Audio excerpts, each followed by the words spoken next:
Hey everybody. Um this has been, well, now we're in March, but February was a very eventful month.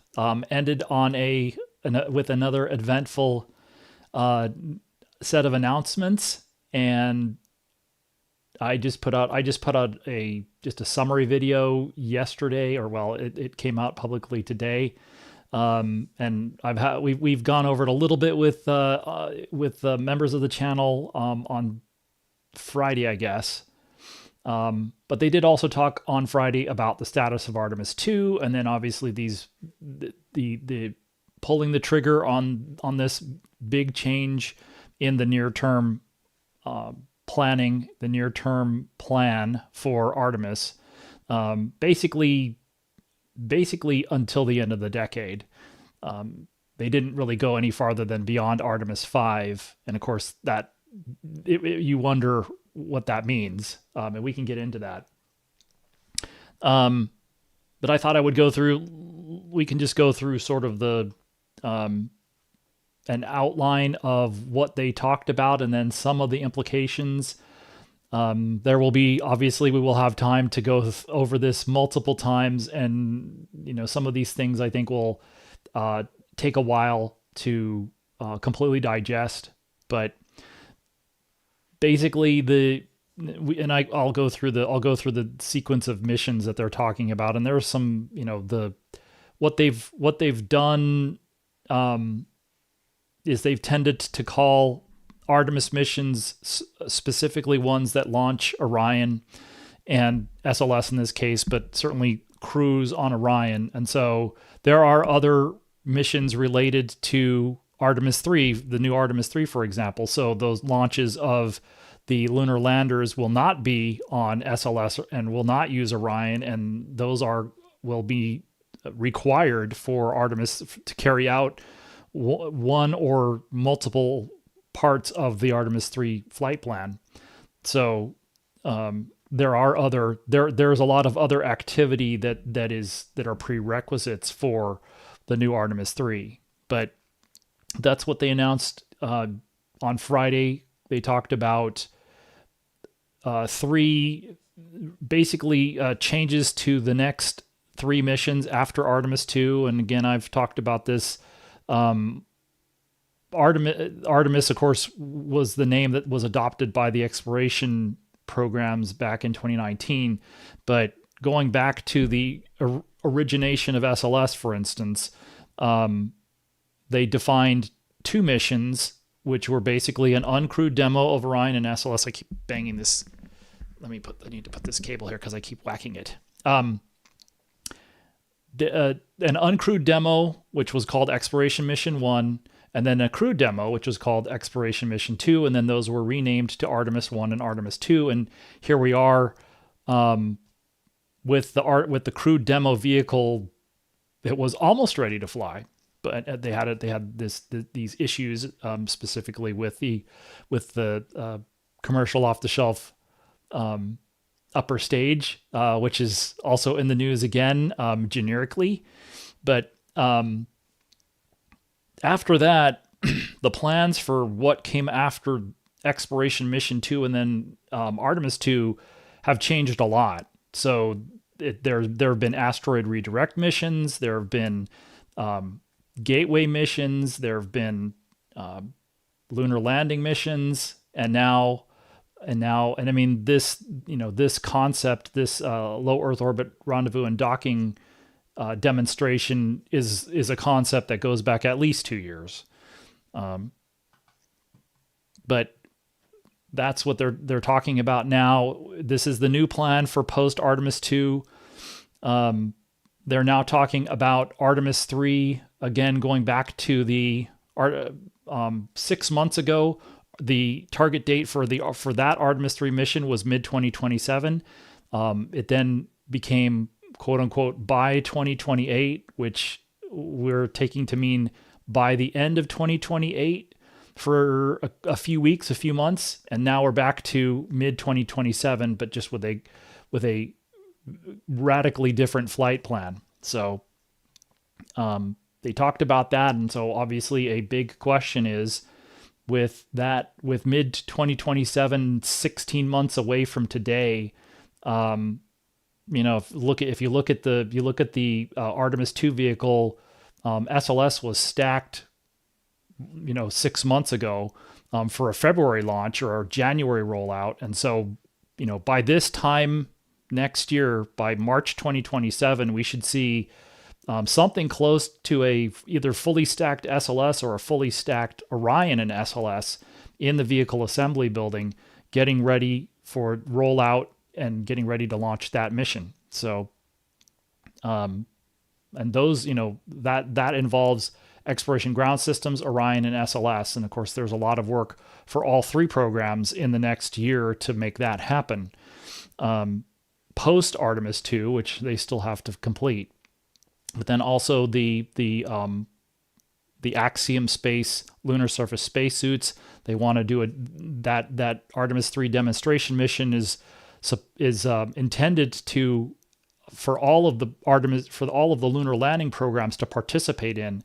Is just that they won't be doing a landing, but they're still going to exercise at least prototypes for all of the systems for that lunar landing attempt.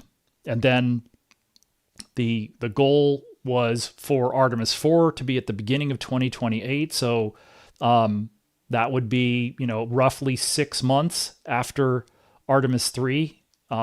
That's not very long. That would be again, early 2028 is subject to a lot of interpretation. You might say that June 30th, 2028 is still considered early but I think that it is subject to interpretation, but it would be less than a year after the Artemis III launches on the test flight that they're talking about now, and possibly significantly less than a year. And then they talked about Artemis V as a possible second lunar landing attempt at the end of 2028, and the goal being to try and get basically as many shots on goal, so to speak, before the end of this administration, which is technically January 20th, 2029. So that's the plan. They also talked again, as I went through in the overview, talked about a new upper stage for SLS. We're not willing to reveal it, but they obviously they dropped hints either through back channels, or if you look at the graphic that they released, I think people have drawn reasonable conclusions. And of course, the big rumor is that it's Centaur 5, but NASA was not willing to talk about that yesterday. Well, not yesterday, but Friday. And of course, there are questions about how they make this happen, especially in such a short period of time, because it is just like with the interim cryogenic propulsion stage, which existed before SLS and it was flying on the Delta IV vehicle. It certainly, whether or not SLS existed, it existed outside of SLS and flew outside of SLS through this last decade until it was retired. The last flight was in 2024, I believe. So a couple of years ago. But they were still producing. United Launch Alliance was also producing those units right alongside the second and third and final ICPS units at their Decatur, Alabama facility. But then now all of that Delta production line and production infrastructure has been. Again, that's sort of it's one of those questions you wonder about more 2 years ago than now, which is that infrastructure accessed, no longer exists, or is it mothballed? Is it in storage somewhere? We, the media, have asked about the capability to build additional ICPS units, and I think the deafening silence about that, I think, suggests, again, ULA is probably ULA is in a different place than they were. The last sort of major discussion, I think, about this was when they delivered the third ICPS unit in summer of 2023. They were still in a position to perhaps build an additional unit. They had an option for a fourth ICPS in the contract that was let either in 2018 or early 2019 for that. But I think now that option, so at the time they didn't have the contract to do the Amazon Leo launches, and so now now Vulcan and ULA are heavily subscribed in terms of their work, but they also they aren't going to turn down this opportunity if it really is an opportunity. I wouldn't think so. But this is something that they're building. They're building Centaur 5 stages for Vulcan launches, and have a significant number, I believe, at this point. Perhaps even considered to be a backlog at this point. So, but that's going to be one of the questions, is going to be, again, I mean, for all of this stuff, really these are the big picture questions. Describing what they're doing, and then how they're going to make that happen. So these are the types of things that, at a high level, that are going to be standing questions going forward, is because they didn't really elaborate too much on what they're doing, and certainly not how they're going to do it. So they weren't willing to talk about, perhaps for procurement reasons, but I think it's still, some of the consequences of this are not, that it can't be done unilaterally either. So that's obviously a big question. Another one of those big questions that they weren't willing to get into. So, but these would be big changes for SLS. You're introducing a new commercial off-the-shelf upper stage to the program. They now have to integrate the SLS core stage and boosters with this new stage. That does not come for free, either from a resources wise, either people or money or otherwise. So, and so you have to wonder, because because they didn't talk about details, the intent, addressing issues about flight rate and cadence. I think there's a consensus that they want to fly Artemis launches more frequently, so they want to increase the launch cadence. They want to, it's hard. I don't think anybody's against that. I think the question is, when you get into the details of it, then is everybody on board with the details and the consequences of that? So, and that's really the second set of questions here at a high outline, is, what they did not talk about this, but it was obvious just listening to the absence of these programs. So these programs or projects, depending on how you want to describe them, are not part of the plan. So Gateway and the SLS upgrades, and of course those were the programs that were to have been immediately canceled in the fiscal year 2026 president's budget request. So the White House wanted those to be, into termination last October. So, and it's not a big surprise that they're going after them again. But of course they wouldn't talk about this, but these are not part of the plans for Artemis 3, 4, and 5. And in fact, Exploration Upper Stage, Mobile Launcher 2, and Gateway and the Gateway Logistics spacecraft were all a part of the overall mission concept for Artemis 4. It would have been a combination Gateway assembly mission and a lunar landing. So that would have been Starship HLS Option B. And so now Artemis 4 is just purely a lunar landing, and that would be the, either, depending on how, they haven't talked about this either, but the first lunar landing was assigned to Starship Option A.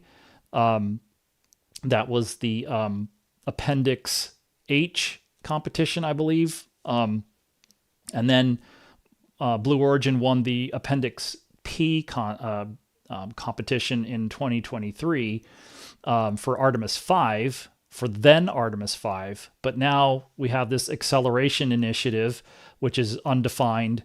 But they've opened it in some way up to both providers to fly the first lunar landing, which is now planned for Artemis IV and planned for, instead of either mid 2027 with Artemis III or late or by the end of 2028.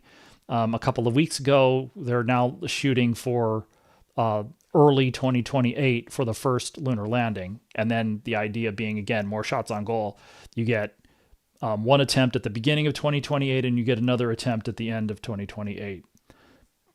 Because depending on who you ask about this second lunar landing race to land the next people on the moon with China, the deadline is either before China does it, or before the end of this administration's term, or the end of the decade.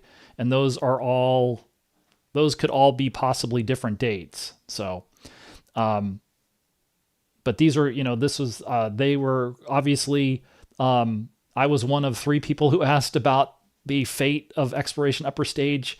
I think somebody asked about, I know most of these people. Again, I've been in briefing rooms with Bill Harwood and Marcia Smith and Joey Roulette. They're obviously much better, much more, well-known journalists that have been working on this.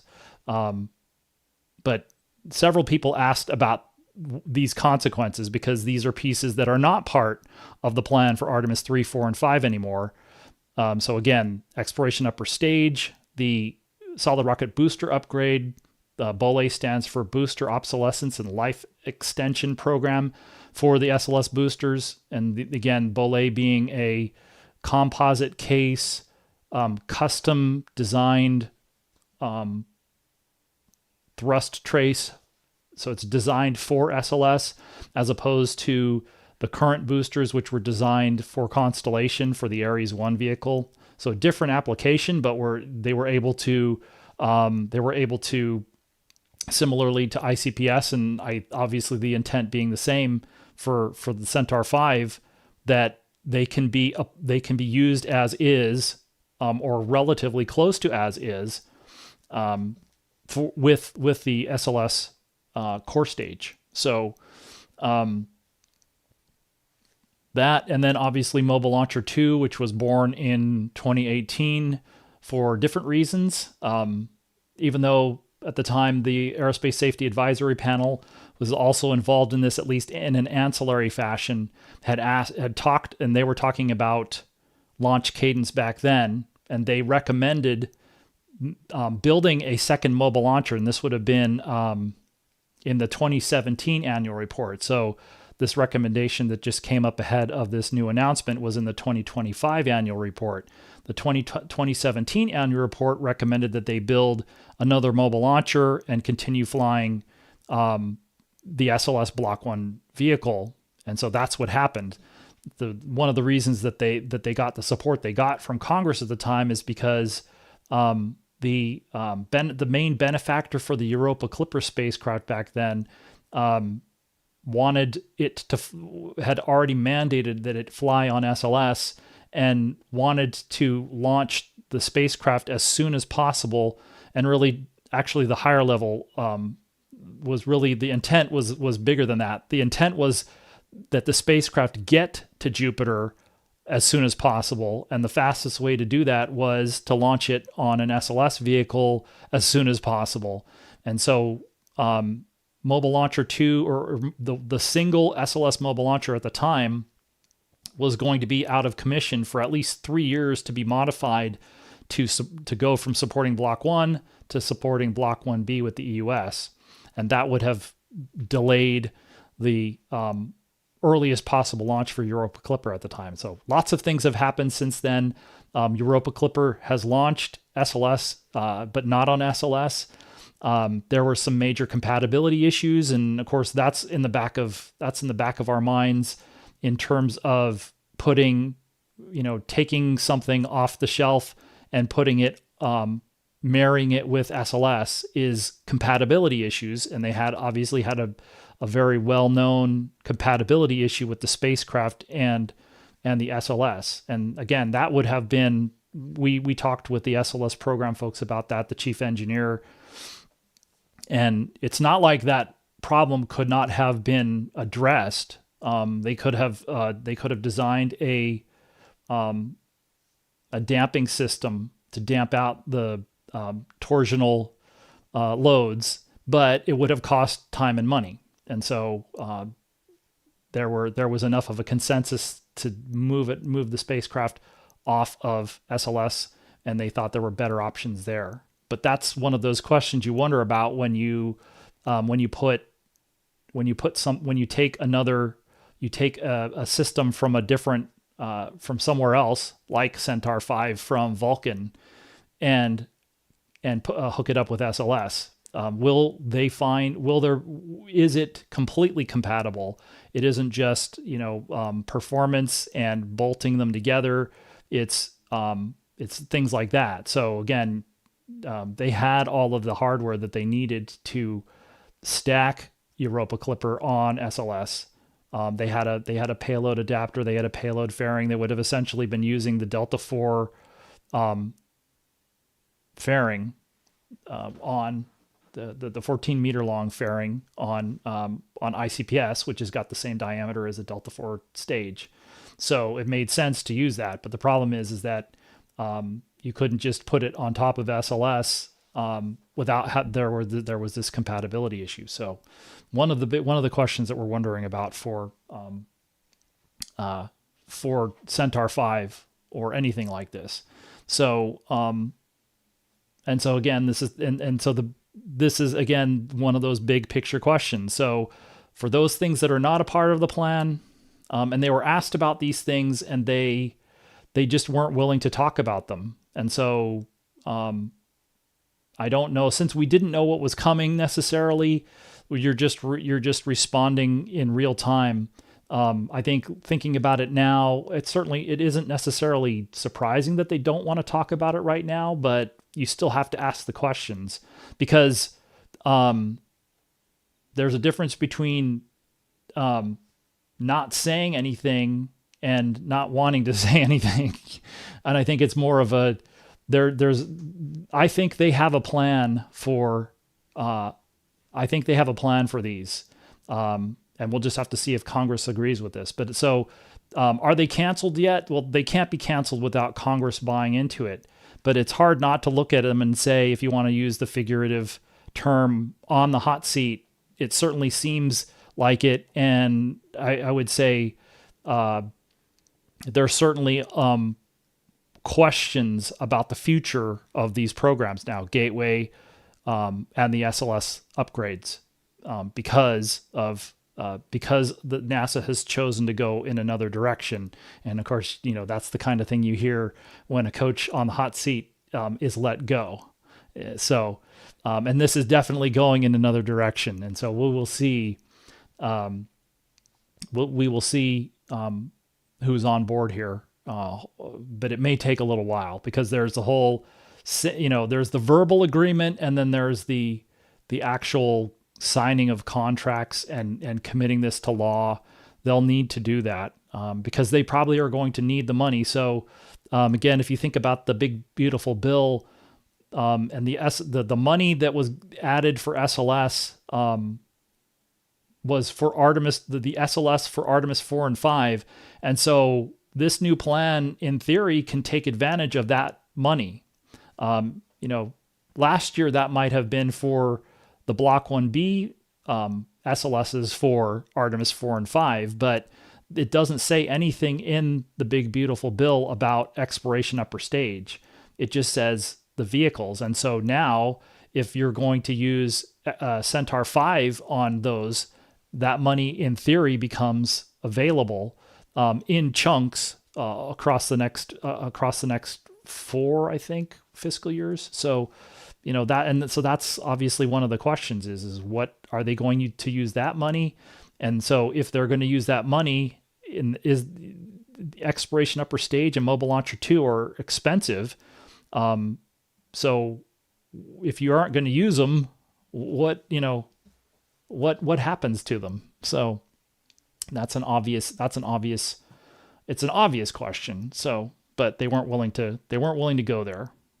So, and then the problem is that in addition to that, they weren't really willing to talk about where they are currently with all of the things that are also still going on in parallel with this. And so they did, Amit Kshatriya did talk a little bit. He did talk a little bit about the Artemis III Orion build.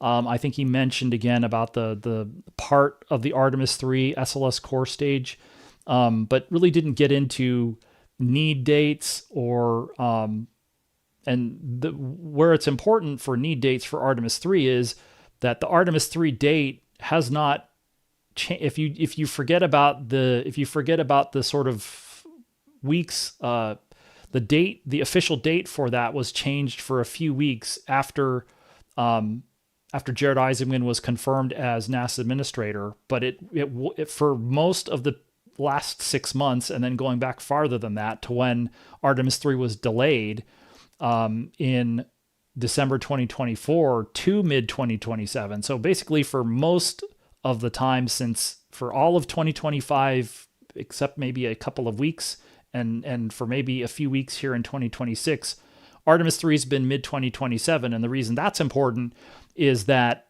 the programs like SLS and Orion would have been working towards need dates that would align with mid 2027. So the last we heard, Lockheed Martin was targeting the end of this year to turn over the completed spacecraft for that mission to Exploration Ground Systems. That, again, mid 2027 is vague enough that you can certainly finesse that into October, I would imagine. It might get a little bit more difficult if you go into the fourth quarter of 2027, but you can probably get away with anywhere in the third quarter. So basically from July 1st to October 1st, you can get away with mid 2027. And so if they were to hand the spacecraft over at the end of this year, it would obviously be fall or end of summer 2027 is probably gives them more margin than the beginning of the summer, for instance. So the core stage, we have less of an idea. The only date we have right now is that they're hoping to do that final mate of all the elements at the Kennedy Space Center of Florida in the spring. And again, using the same schedule math. Spring 2026 means the end of the spring 2026, which means end of June, which means mid 2026. So, but we'll just have to see, because that we've seen a lot more milestones with the top 4/5 of the Artemis III core stage than with the engine section in the last several months, and there were some questions about the supply chain for that engine section and restarting production of some of the hydraulic system components for that element. So they did not talk about that. They only gave us an hour. All of the questions that I had going into the briefing are still standing questions. And so, but now we have an additional set of questions that are important. And in some ways, these Artemis III builds and all of the programs now, since all the programs are going to be participating in a 2027 launch, you now wonder about not just development status, but hardware production for the spacesuits for the lunar landers. Even if they're not going to, these still need to be crew-rated prototypes for the lunar landers and for the spacesuits. So it adds more questions to the pile, I think. And so then these are the launch dates, again, mostly for the Artemis missions. But, one of the big deals is going to be between presumably but not necessary. They need to complete an uncrewed lunar landing demo. Starship obviously has a propellant transfer demonstration that's key to Artemis. I don't know, we don't know how that fits into this schedule. I think the idea was that they would do that this year. And then that would be followed by the Starship HLS critical design review, again, hopefully by the end of this year. And so, in theory, you could do a prototype. Same thing for Blue Moon, Blue Origin. You could do a crew-rated prototype for Artemis III, and then you could do another prototype where you're testing out the landing systems in a crewed configuration, but just flying it uncrewed. So again, assuming that they have the capacity and the launch cadence to do that, and they could undertake both of those flights perhaps in the same time frame. But if you're going to launch the actual crewed demo of the lunar lander, then you're going to need to do those demos in 2027. And if you were talking about Artemis IV at the very beginning of 2028, those landers will have to loiter for some period of time in lunar orbit, which means they would have to launch in 2027. So you start backing up from early 2028, and you end up with a lot of the preparations for Artemis IV have to be completed during the second half of 2027. And you may, including perhaps Artemis III itself. So that's why we're wondering how they're going to do this. What's their plan? What's the definition of the plan? So I think, is that it? No, I mean, so this is again, these were these questions that I had going into it, and I've put asterisks by the things that I think are now, you now wonder if, since they're not part of the plan, if they're part of the plan, air quotes. So exploration upper stage gateway, but they're still building. Boeing is still building core stages for SLS, and Orion is still building spacecraft. And then if you look at the SLS vehicle as a whole,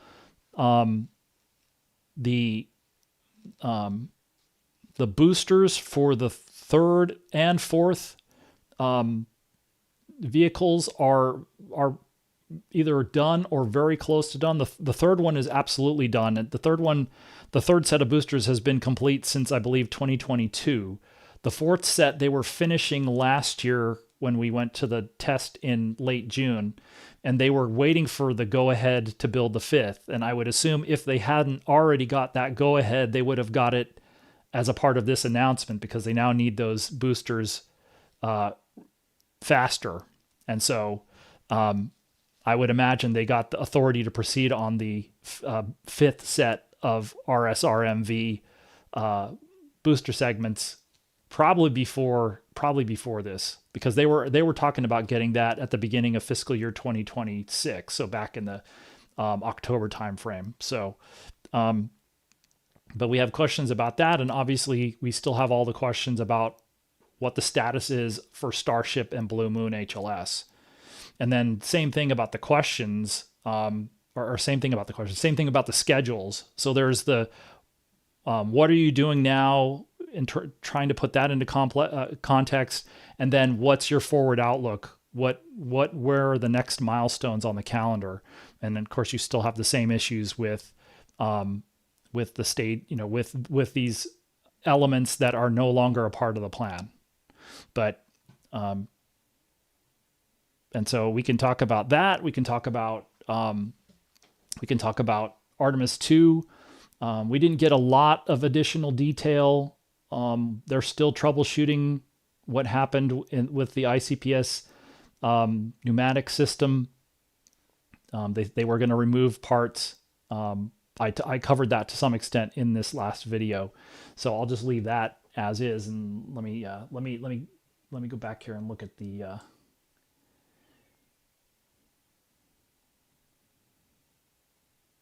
But that was just kind of to level set where things are. And just scrolling back here, is it even possible to cancel US? Yes. So, and even the money. So I was talking about the money in the big beautiful bill again because it's vague enough and does not talk about EUS. It just talks about SLS. Um, I think it's within their fiscal authority to use it for any SLS vehicle assigned to Artemis 4, and they just assign this new upper stage, whatever it is, to Artemis 4 and 5. At least that's what it sounds like. Now the whole doorstop ICPS concept, and it's not like I came up with that. That was in Eric Berger's story 2 years ago. I mean, if not hinted at, or if not spelled out explicitly, dropping huge hints about what they were talking about at the time, because they talked about launching Orion into low Earth orbit without an upper stage.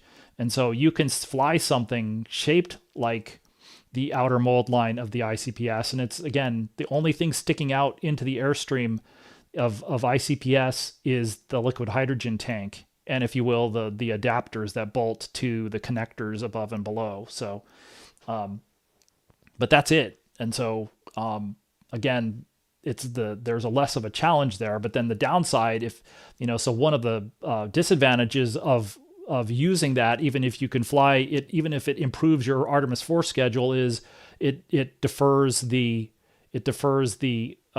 conversion of Mobile Launcher 1 from ICPS to mystery upper stage, probably Centaur 5. So, but again, we don't know the trade space here because they didn't really talk about which mobile launcher they're going to use. I mean, you could in theory modify Mobile Launcher 2. So they didn't, again, they didn't talk about, they didn't respond to questions about the elements that are standing by. And so, sure, another thing you could do if you wanted to with the elements that are not part of the plan is you could say, we're going to give them a longer runway. We're going to get to Block 1B and Block 2. But again, if you read the way that they talked about standardizing on a near Block 1 configuration, it does not sound like Block 1B or Block 2 are necessarily in the cards. And again, you have to remember that the White House wanted to cancel this altogether only a year ago. And so just because Congress disagreed with them for a year, again, this is what we were all speculating would happen. Just because they didn't agree with them last year doesn't mean that they can't try again now, and that may be what they're doing, it's like, okay, how about, you didn't want to cancel SLS and Gateway last year. How about now?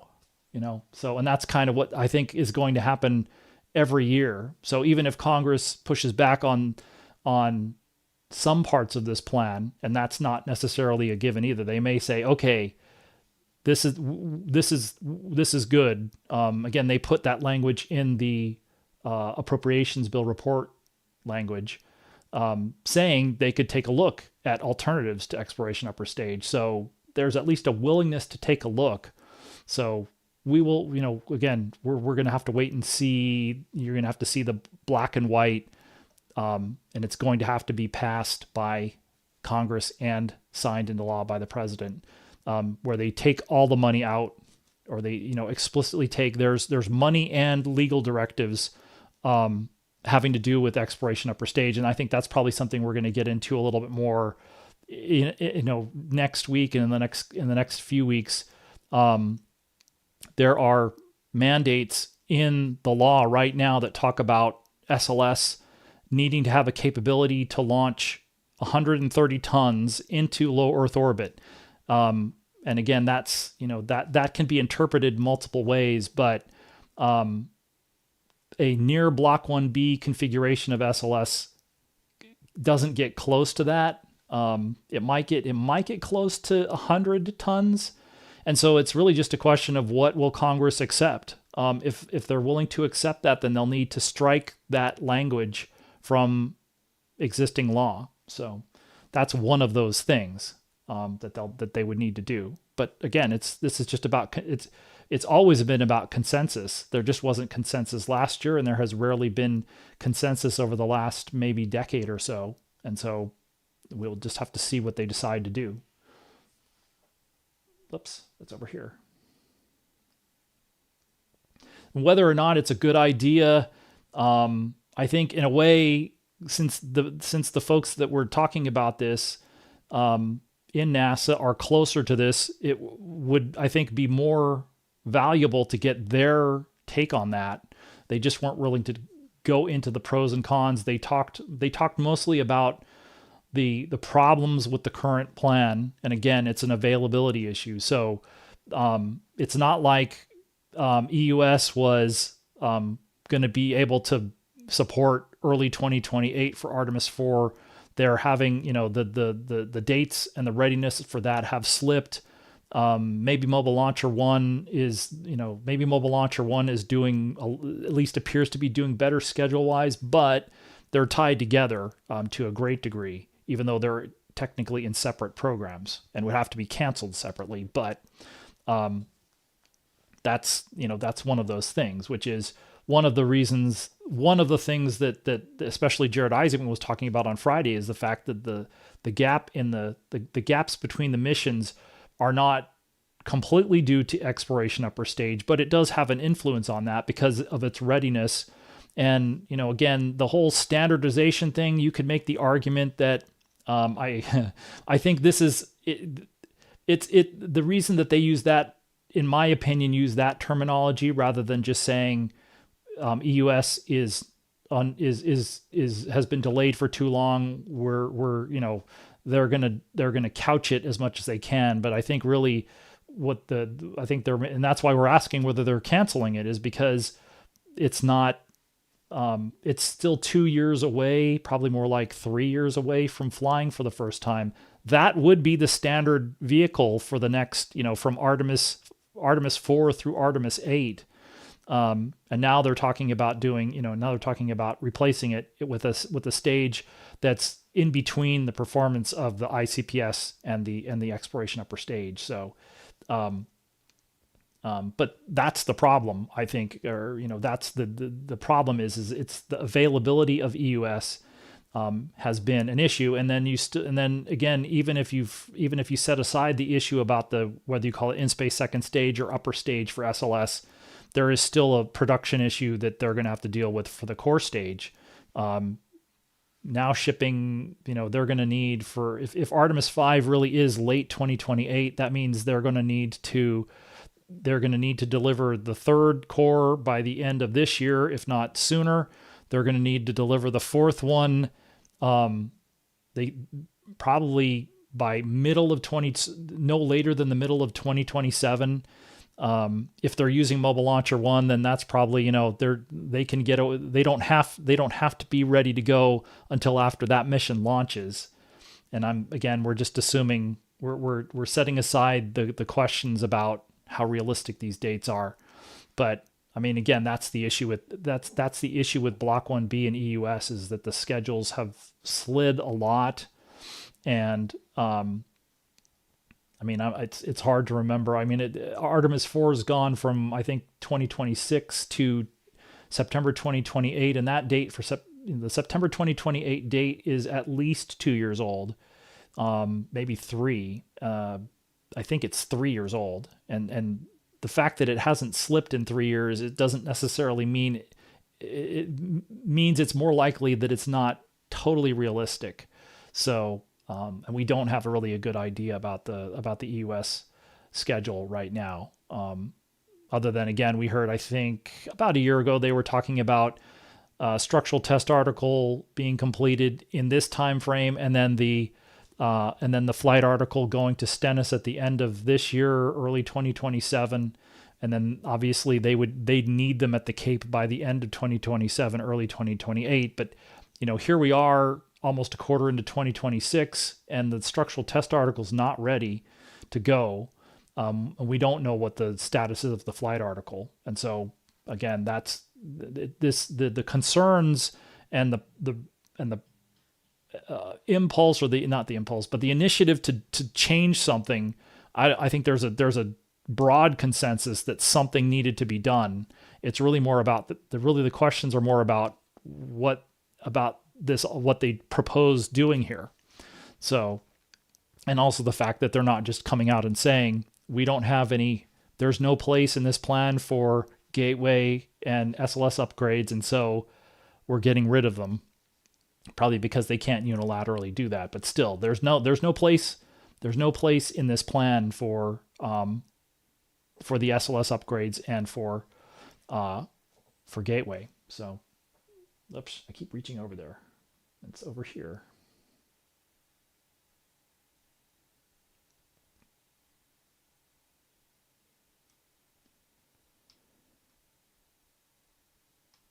So so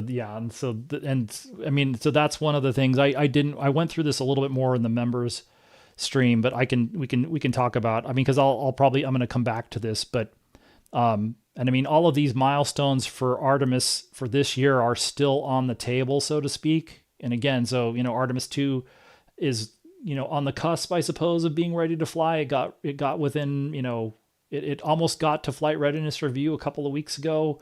And then you had the ICPS issue, but all of this stuff is still on the table for 2026.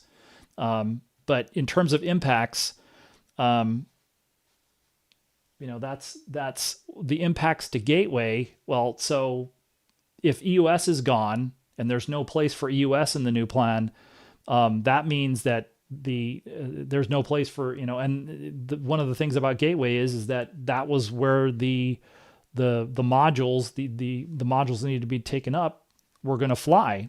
And so that doesn't mean that they can't fly on a commercial launch vehicle, but right now they're being designed to fly on SLS Block 1B, and so they just lost their ride because Artemis, we don't even know what Artemis 6 would be at this point, but they just lost the ride for sure, and they would need to be reintegrated with another launcher. Now, that might be a standard launcher as well, but they'll need a tug because they were using Orion to be as the tug in those concept of operations. But again, in this back and forth, Exploration Upper Stage has been the death warrant for Exploration Upper Stage has been signed multiple times. So this will be the fourth. Assuming that that's what they intend to do, this will be the fourth attempt to kill Exploration Upper Stage in the SLS upgrade. So they started fiscal year 2020, so fiscal year 2020, fiscal year 2021, fiscal year 2026, and now probably fiscal year 2027. And if they don't kill it, they'll probably try again in fiscal 2028 and fiscal 2029 as well. So, it's yes. So I would not be surprised if ESA has looked at launching these vehicles with some sort of a tug on commercial launch vehicles. But then, having said that, they had modified the lunar view to take advantage of some of the space inside the universal stage adapter, which is a part of the Block 1B vehicle. So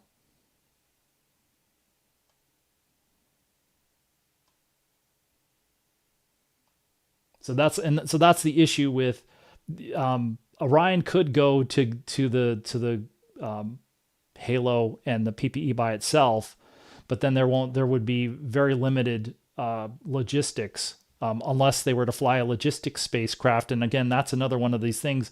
The Dragon XL and the Gateway logistics, that's not a part of the plan either. I imagine that SpaceX would be satisfied to have that amended or have that contract novated, so to speak, over to surface logistics with Starship. I think they would rather Starship be the Gateway logistics vehicle, I think, as well. So I don't think SpaceX will be against having that contract, not losing the contract, but just having it modified to be more compatible with what they're doing. So now you don't have, that means you don't have a Gateway logistics spacecraft to help with Orion, and Orion needs some help with the limiting consumables, and so that would be it might not be water, it might not be oxygen, but that would help.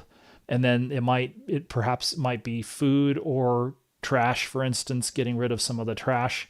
That probably would be, Halo might be able to handle that, or some of that, but there's probably some things that it won't. And again, considering that the co-manifest vehicle is mass constrained, pardon me, to launch on Falcon Heavy because it has to then do a long transit from Earth orbit to the Gateway orbit. So they're already talking about offloading functionality from Halo. So you would need, again, in the space station days, they would just schedule they would add an additional shuttle logistics flight to the assembly sequence. They can't do that now. So,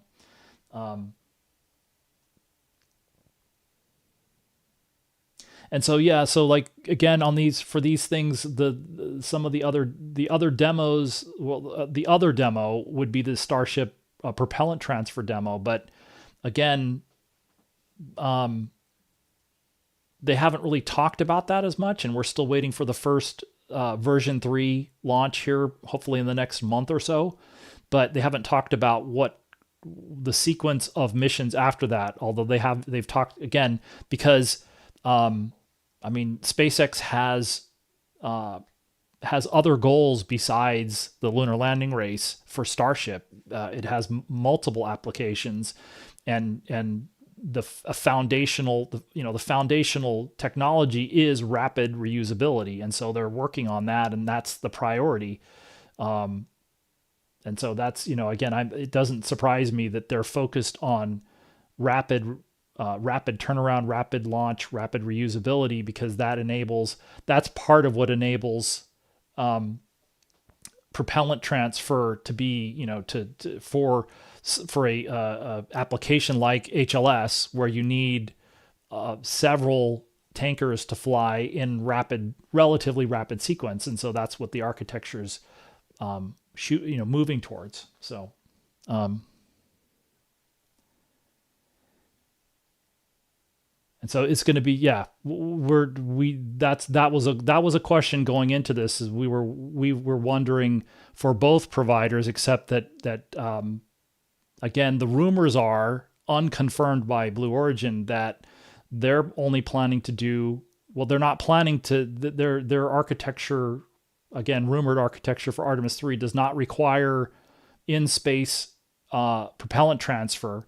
It just requires multiple launches of spacecraft, but they were planning to do an uncrewed lunar landing demo before the crewed demo, which would be a part of now Artemis IV. But SpaceX was going to do, because the SpaceX architecture requires in-space refilling or refueling, depending on how it's termed. But those are both, the propellant transfer and lunar landing demos are a part of their getting those things done. And at least the last we'd heard, they were talking, either it had been leaked or something else, that they were still talking about that happening in 2026, which would be in theory ahead of this low Earth orbit rendezvous and docking demonstration. So this would be for the landers. This is more of an Eclipse crew rating demonstration, similarly to the spacesuits, where you would have, I suppose you'd have the opportunity, if you wanted to, you could either do an intravehicular EVA with the spacesuits where you're not going to vacuum, or you could go to vacuum, since both spacecraft would have to have an airlock that they could depress and repress. So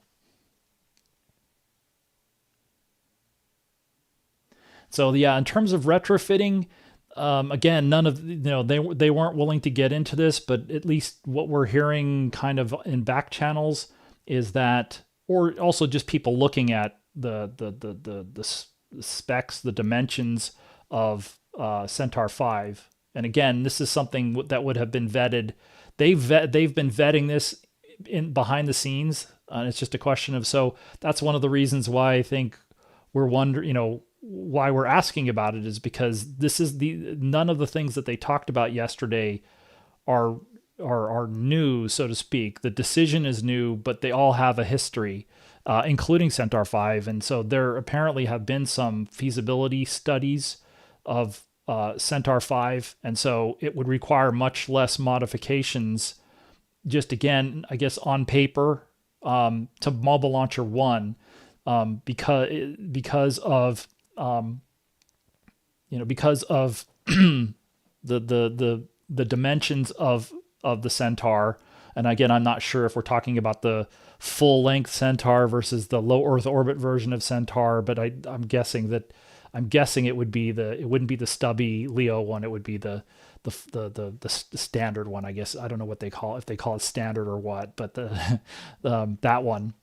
But that would more closely line up, at least from a dimensions and height standpoint, with the ICPS and the Block 1 vehicle. Whereas on the with Exploration Upper Stage, you have the EUS, but then you also have the Universal Stage Adapter. And again, one of the things that they would be dropping is this vehicle, this block, whatever SLS block config they're going to call it, because it would be separate from Block 1 or Block 1B or Block 2. And would have to go through the entire design, development, test, and evaluation program. It's just that it would be shorter. But then ICPS went through all of that too in order to be certified to fly with SLS. But that has a co-manifested capability in the Universal Stage Adapter, and so there's the Orion and all of the Orion umbilicals, the crew axis arm are a much higher height. Let me go ahead and let me see if I can bring that graphic up. I can. It's just a question of, let's see if I can do it quick enough, relatively quick enough.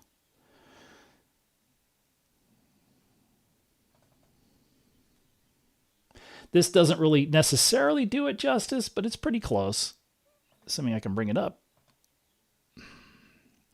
So let me see if I can, let's zoom in a little bit. No, not like that.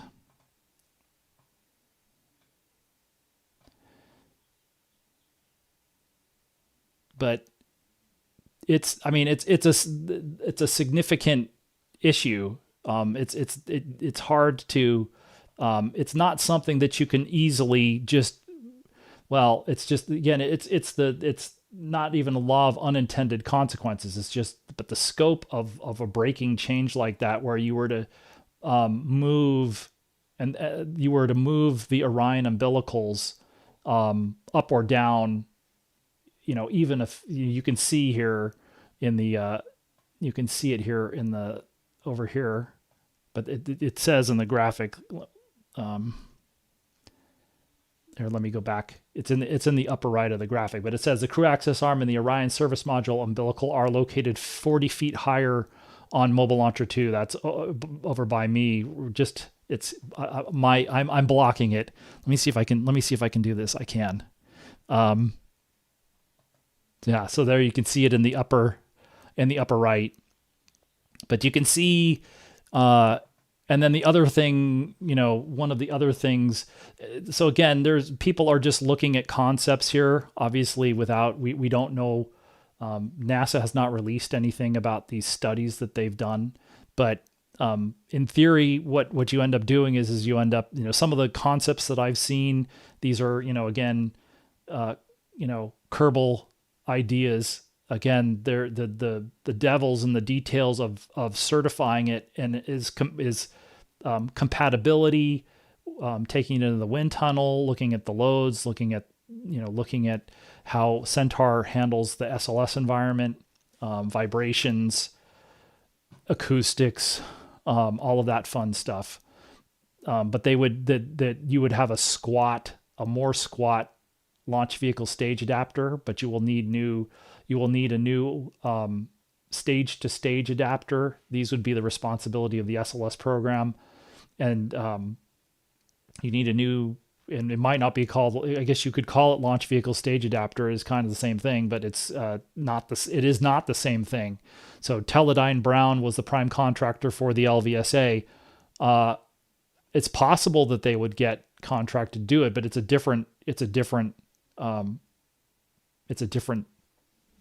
have different requirements and different specs, and would go through some level of design and then procurement and so on, production.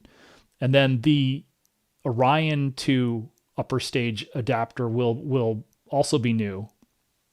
So you've got for Block 1 that's flying right now, you have something called an Orion stage adapter between the ICPS and an Orion. And then for Block 1B, it was going to be called the Universal Stage Adapter.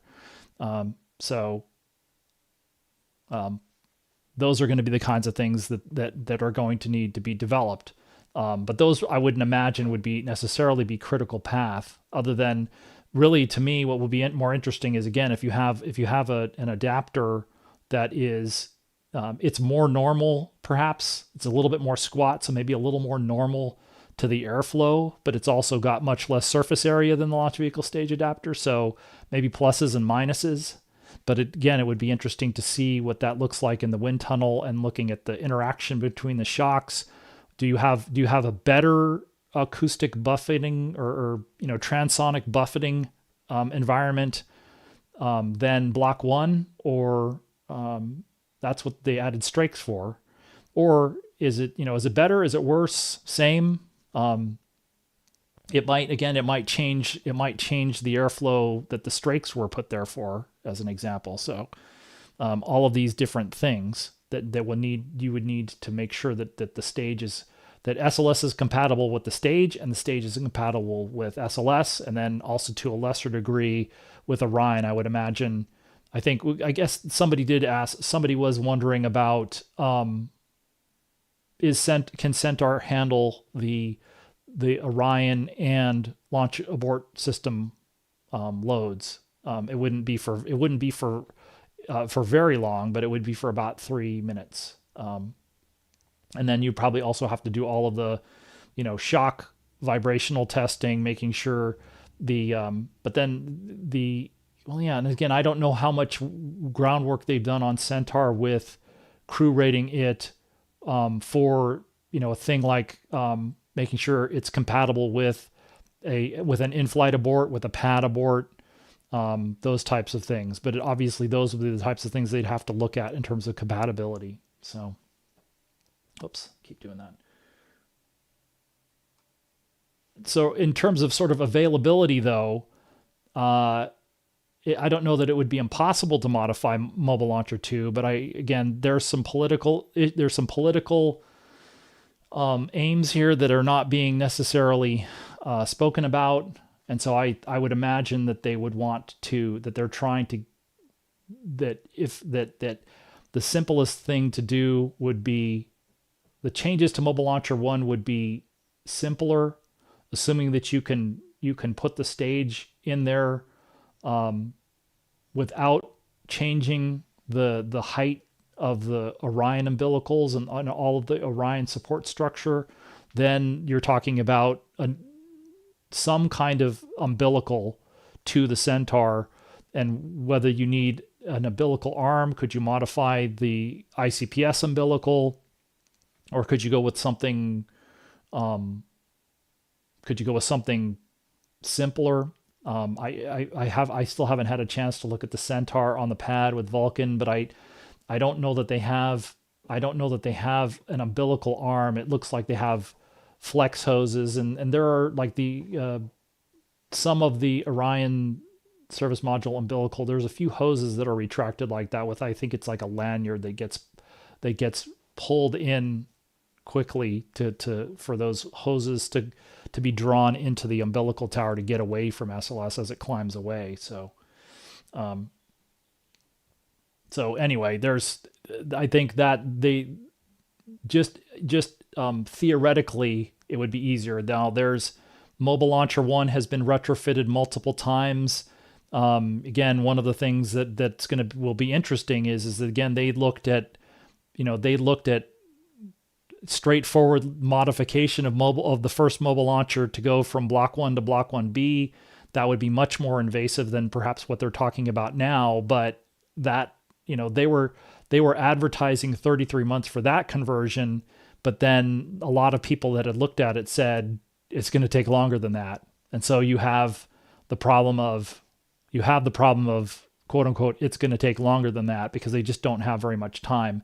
They either have, they only have 2 years to Artemis 4 and have to support a launch in a year. So really between Artemis 3 and Artemis 4, you're talking about 6 to 9 months tops, not just to finish those modifications, but to stack another vehicle and have it ready to fly on it. It would be its first flight, a first flight of that configuration.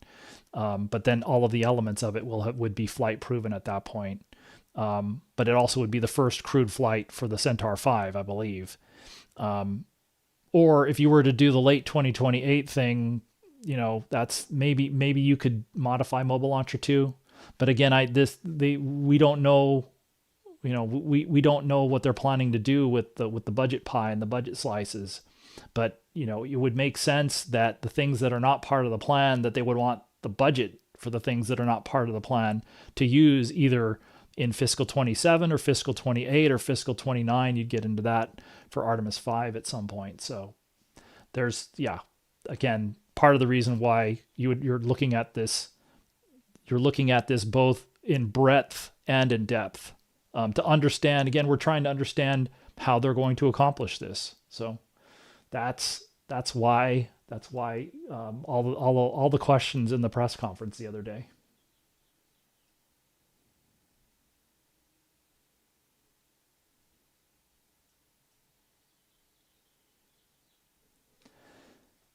That's a good question about whether you could fly Orion on Vulcan Centaur. I think the question is, whether you can fly that vehicle with, you have the launch abort system on that. What kind of performance? What kind of performance would you get? Can Vulcan do that? And it probably can't do it without. It might require a 6 SRB set, and of course you can, again, I would imagine they will have, by the time that you'd fly something like that, you would have figured out what the issue was with the solid rocket boosters, with those solid rocket boosters. What are the GEM 63XL, I think. But I think the question for ULA would be, do they want that business or not? I think I could see how they might want to do. This would be, at least conceptually, again, without enough, again, I'm speculating, but this would be very similar to the ICPS contract for them, where they have a Delta production line, Delta 4 production line, and they're doing this, Delta cryogenic second stage. So it's a very similar to the stage, but it was modified. They did make modifications to the stage. So it did require a different, you're welding slightly different structures, a lengthened LH2 tank. Pardon me. But it's basically not surplus, but it's just, you're increasing one production line, the Centaur production line, slightly. Again, it's a fairly low demand, but then you obviously will, I would imagine, ULA will, they can ask for a little more, because it's a low, because it's going to be a relatively low flight, low demand versus Vulcan versus, for instance, the Amazon Leo demand. They're not going to need, just like ICPS. So the but I mean, in theory, you could do it. It's just that I think there's more to the integration with the whole launch vehicle than integrating with the upper stage. So there are things like emergency detection system. That's probably one area where Centaur, because Centaur has the same ULA heritage, it might really be using the perhaps even the exact same common avionics suite that ICPS used, and that they brought over to Vulcan Centaur, or very similar software. And so that, that and Atlas Centaur, they're still flying. They're still flying a lot of that avionics, I think. I don't know how much of it is, exact. They don't talk about it very much because that was one of those questions way back when. But the emergency detection system that they flew on Atlas for Starliner was brought over to ICPS, and I would imagine that the compatibility issues there's a different type of software and computer hardware compatibility is perhaps, at least would appear on the face, to be one of the easier compatibility issues between for Centaur 5 with Orion and probably also with SLS, because now you're talking about that architecture between the stages is actually, again, very similar to the architecture between ICPS and the SLS flight control system, which flies on the core stage right now. So it's not, again, if you're just looking at this, that, avionics and software is somewhere where they have to make sure that they're compatible, but that wouldn't be where one would necessarily be thinking of critical path or development challenges or just certification challenges if you want. So.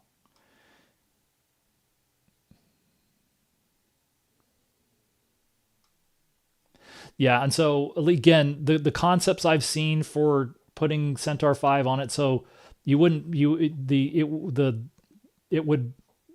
would change both of the connectors. So the launch vehicle stage adapter connector, so the stage to stage connector would be much shorter and more squat to some extent, but it would also be much shorter. So less surface area, for instance. But again, it would be nice to see numbers. Maybe it just looks like it and it isn't. But the diameters are different. So the Orion outer diameter, at least as far as I know, 5.5 meters. ICPS is 5.1. Centaur 5 with Vulcan is 5.4. So that connector would be a little different, but they may, again, that complex of adapters and the stage was something that they did a structural test campaign on. So the Orion stage adapter, ICPS, and launch vehicle stage adapter, they did a, I wonder if I probably do have a picture of that. And so, but an obvious question would be whether they need to do something like that, or can they clear Centaur 5 purely by analysis? There we go. Assuming I can.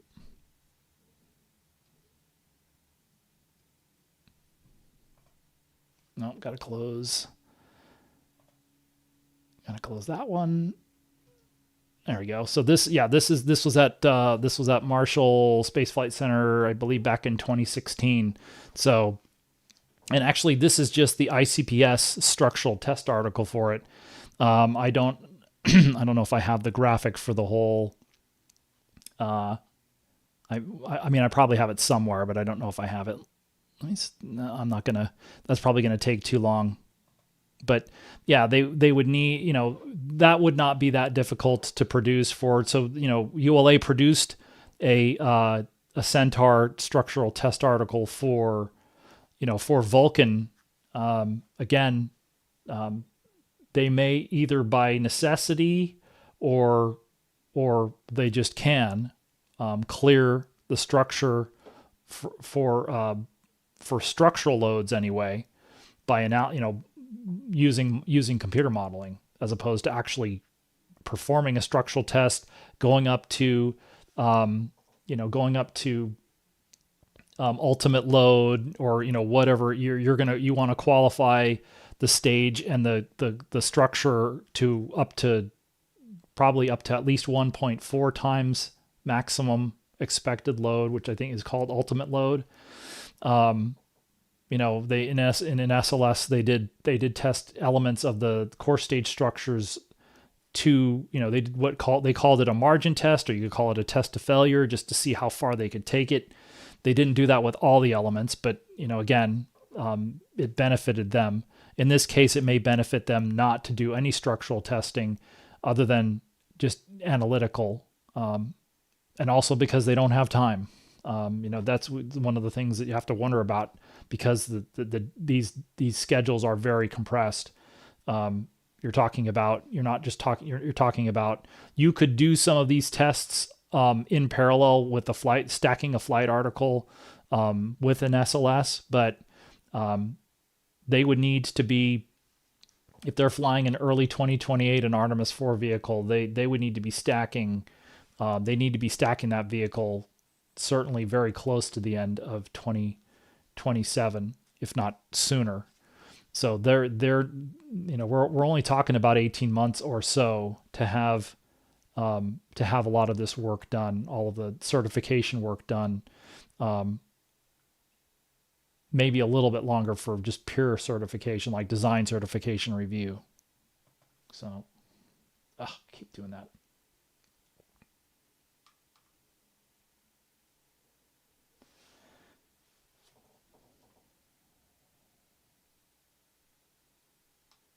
So yeah, I can bring that up just for, again, just as a refresher for Gateway. What we're talking about launch wise. I'm trying to think if I believe this is the,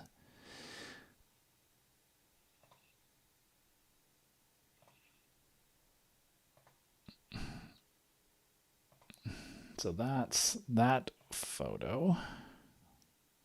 There we go. So the power and propulsion element and halo launch on Vulcan Heavy, and then the rest of these elements, the rest of the modules, the assembly modules, would have launched on Block 1B. I think, again, there's serious questions about that now, but that would be the lunar view. So the Artemis IV would be the International Habitation module. That's an ESA module, or lunar IHAB, I think they're calling it now.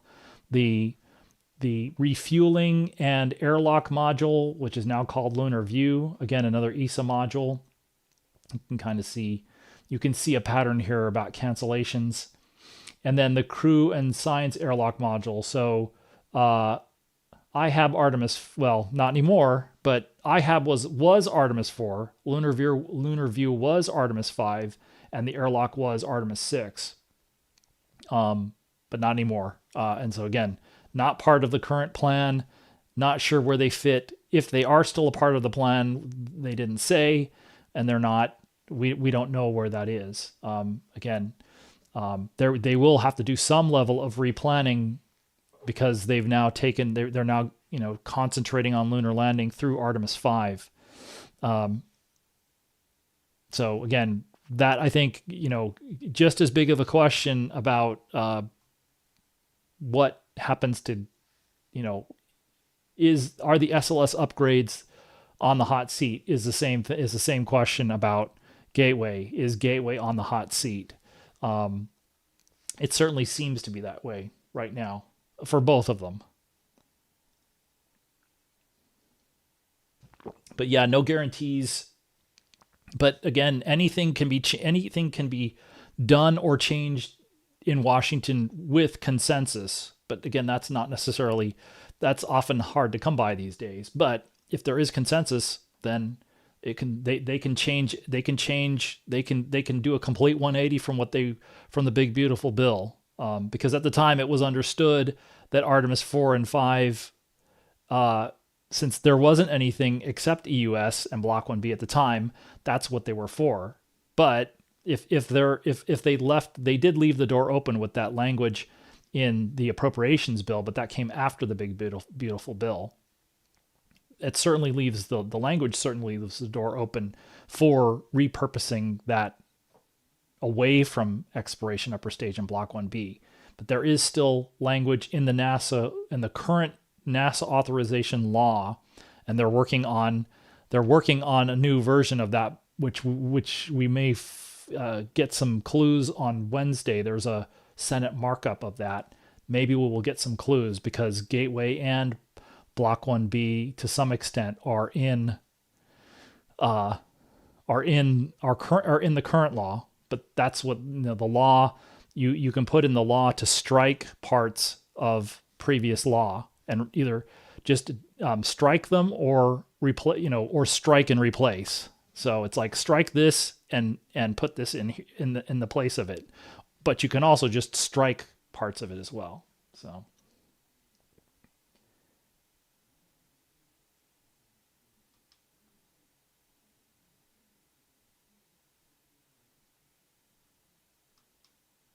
that is actually, so somebody's asking, could the potential Artemis 3 HLS loiter in low Earth orbit, do the Artemis 3 mission with Orion and then refuel and go? So this is probably talking about Starship. So do the Artemis 3 test with Orion, then refuel and go do the uncrewed lunar lander demo. I mean, conceptually, it seems like it would be feasible to do that.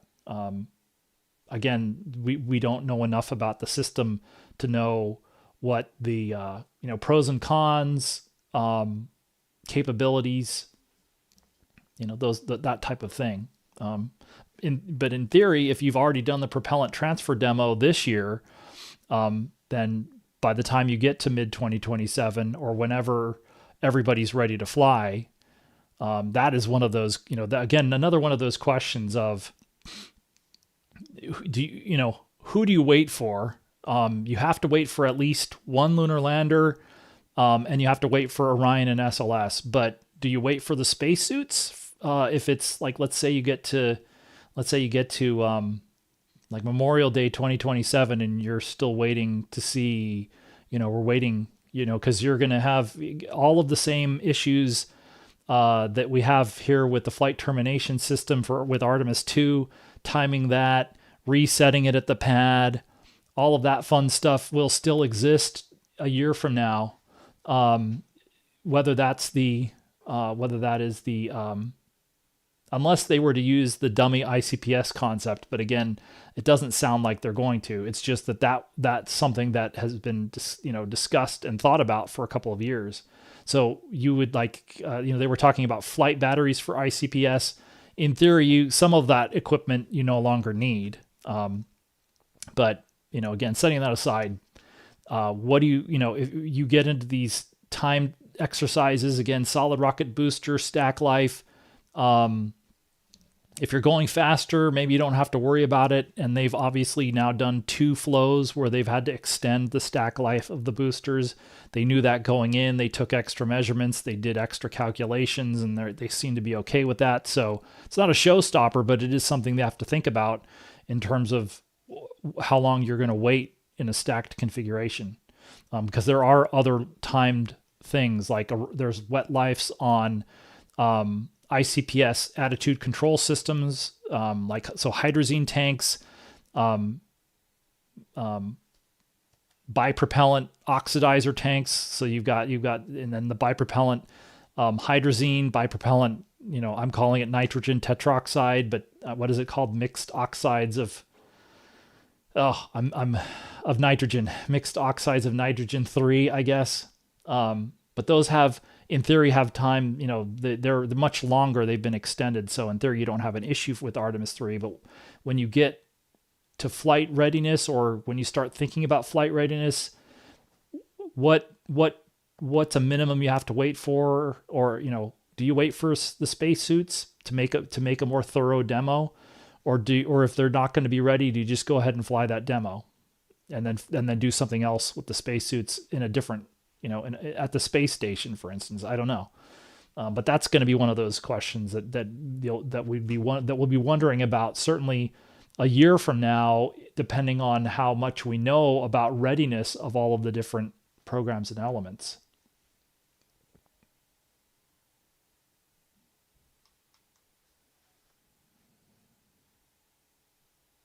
Yeah, and that's why. So I don't know if they were talking about Centaur 5 2 years ago. So when Eric Berger's story came out, so it was April 2024, middle of April 2024.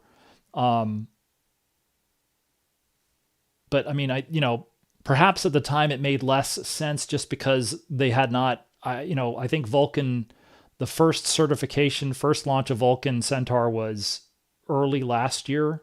And so I think it would make some sense that they wouldn't really want to talk about other applications until they'd actually flown and demonstrated the, capability to start looking at other applications. But in that context, then you're looking at, well, how could we get another mission out of Block 1? And that would be one way to do it, because as people are saying, you don't need the performance of the ICPS to get Orion into orbit. The core stage can orbit just holding a little tiny bit of performance in reserve so that you can dispose of the core stage and the launch vehicle stage adapter, do an ocean disposal of that for free, so to speak, because they have no attitude control or ability to do even like a blowdown deorbit burn.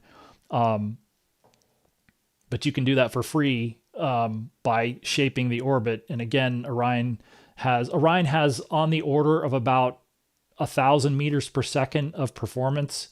And so if you were to fly to, for instance, the Artemis II cutoff, or even perhaps the Artemis I cutoff, but Artemis I was like an abort-shaped trajectory, but you could do that. Pardon me. The core stage puts Orion and a fully fueled ICPS into these orbits that are like 1,800 kilometers by 30 kilometers. And so on Artemis I, I think that the perigee raise burn was in that magnitude of like 50 meters per second. So you're talking about, what is that, 5% of the Orion delta V capability. So in theory, you could I'm sure design some other type of ascent trajectory that met all of the other requirements. So you could fly to a lower apogee, and maybe waste a little bit of the core. You wouldn't waste the performance necessarily, but you'd probably fly a similar abort-shaped trajectory to give yourself more engine out capability. Since you have all of this, you would have a gigantic performance reserve because you're not flying to a high insertion apogee. So it seems doable. It's just, again, there are other considerations. If you're moving to this other upper stage, they may want to do the modifications sooner than later. But again, you can look at it a whole bunch of different ways, because the time between Artemis III and Artemis IV seems shorter than the time between Artemis IV and Artemis V, unless they mean something with early 2028, something else completely, like for instance, mid 2028. But otherwise, mid 2027 to early 2028, you could be talking about 6 to 8 months, 6 to 9 months, maybe a little longer than that. That's a shorter retrofit window than, in theory, than between 4 and 5. But again, they weren't more specific than this. So, but it's the kind of thing that you'd think of. So, and if you were to save that ICPS unit, then you could fly Artemis IV using the just plain old, our Block 1 is very close to Block 1. And so you could fly it for Artemis IV. It's just, again, you wonder about what's in the plan beyond Artemis V. And the plan for canceling SLS upgrades is the first step towards retiring SLS altogether. And so you're stuck. And so they thought about, I think there have been in the past the idea of, or consideration of, just canceling everything all at once. And they probably considered that a year ago, or maybe a little bit, when the administration was in that transition to coming into power. But they decided not to do that. They went with the same plan of, first you cancel the upgrades, and then you shorten the retirement, the time to retirement, and that gets you to the goal of terminating the program. And so it's very important if that's why we ask the question, because it's very important if one of the ultimate goals is terminating SLS, to terminate the upgrades first. So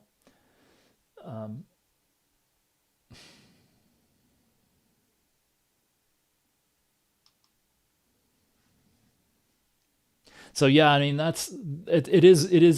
it's not surprising. Maybe the timing is surprising that you'd see, but it's not surprising because, again, as I said, the sides here in terms of policy, in terms of uses of gateway, uses of SLS, that's kind of where the lines ended up being drawn last year.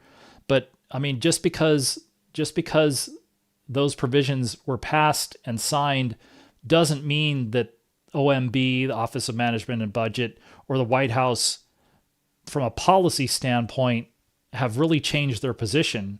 It's just that their goals, and maybe a better way of looking at it is they're just going to keep trying. And again, if it just so happens that they achieve their goals, but a year later, even if to everybody else we look at the big beautiful bill from a gateway standpoint, for instance, and you would see this as essentially a 180 from less than a year ago. But I don't, again, I don't think the administration has necessarily changed its opinion of all of these Artemis programs. So their intentions, I think, are still very similar to last year. And so they're just looking at ways of finding the consensus for their point of view, basically. And so that was the challenge last year, and they weren't able to convince Congress last year. But I don't think anybody's surprised that they're ready to try again now. And that's why this has a very much of a vibe of an early preview of the fiscal 2027 budget request.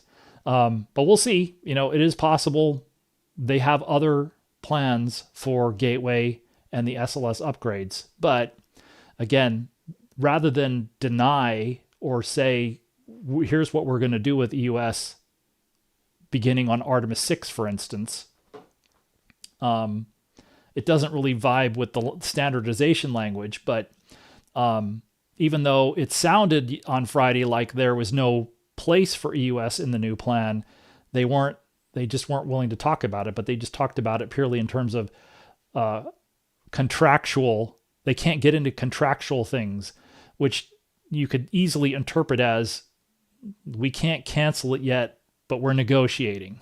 So, but again, that's why it's like 3 people asked about it. I just happened to be the first one in line, but I wasn't the only one asking that question, and I didn't even get a chance to ask the question about Mobile Launcher 1 or Gateway, but those did get asked. They just weren't responded to in the briefing.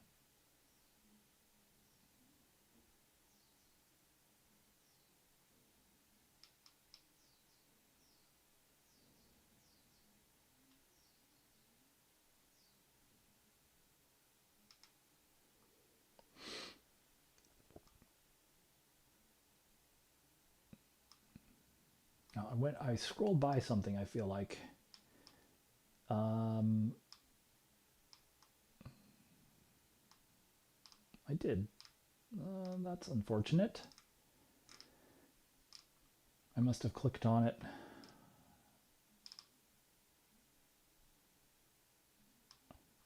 Shoot. Curses. Wow.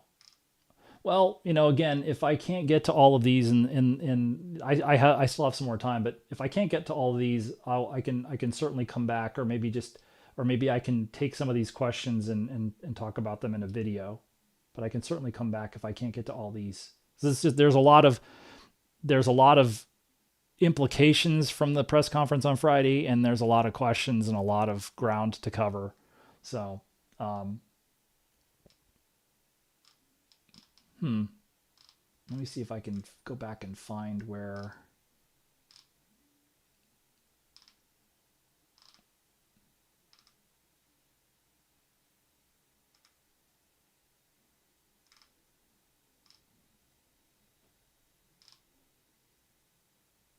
Okay, finally, but that's a while ago. Like I said, there's a lot of stuff here. Let's see. I mean, again, can the HLS providers have a crew certified vehicle in LEO just next year? I mean, it only needs to be certified for, again, only in air quotes, but it needs to be certified. And it also depends on what the conops are for the mission. So again, you might be able to reduce the risk by staying docked to Orion. But that would be the kind of, like, I think the scope of it would be you would want the vehicles to be qualified or certified to free fly, to undock with crew on board in the HLS, undock from Orion, again, like Apollo 9 with the LEM. They launched on board the command service module, transposition and docking, but so they launched together, but still that was the big risk on that mission was the surface crew transferring to the LEM, undocking, doing a SEP burn, and then doing a rendezvous and docking demonstration there. So this would be different. And I think, again, if you think about some of the ideas for Artemis III, you might want to, if not would want to, practice both vehicles essentially being the chaser spacecraft, just in different, for different cases. Because if I recall correctly, at the very end, and that may also be the case with going back to Apollo, where when the LEM lifted off from the surface, it's going to be the chaser spacecraft until you get up to the proximity ops with the CSM, and then maybe the CSM becomes active at the very end. I believe that is the conop for Orion, for the free flyer case, where so the Apollo 9 test is you undock, you do a SEP burn, you set up to do a phasing, a phasing rendezvous and dock. You reapproach to Orion. Orion is the target spacecraft.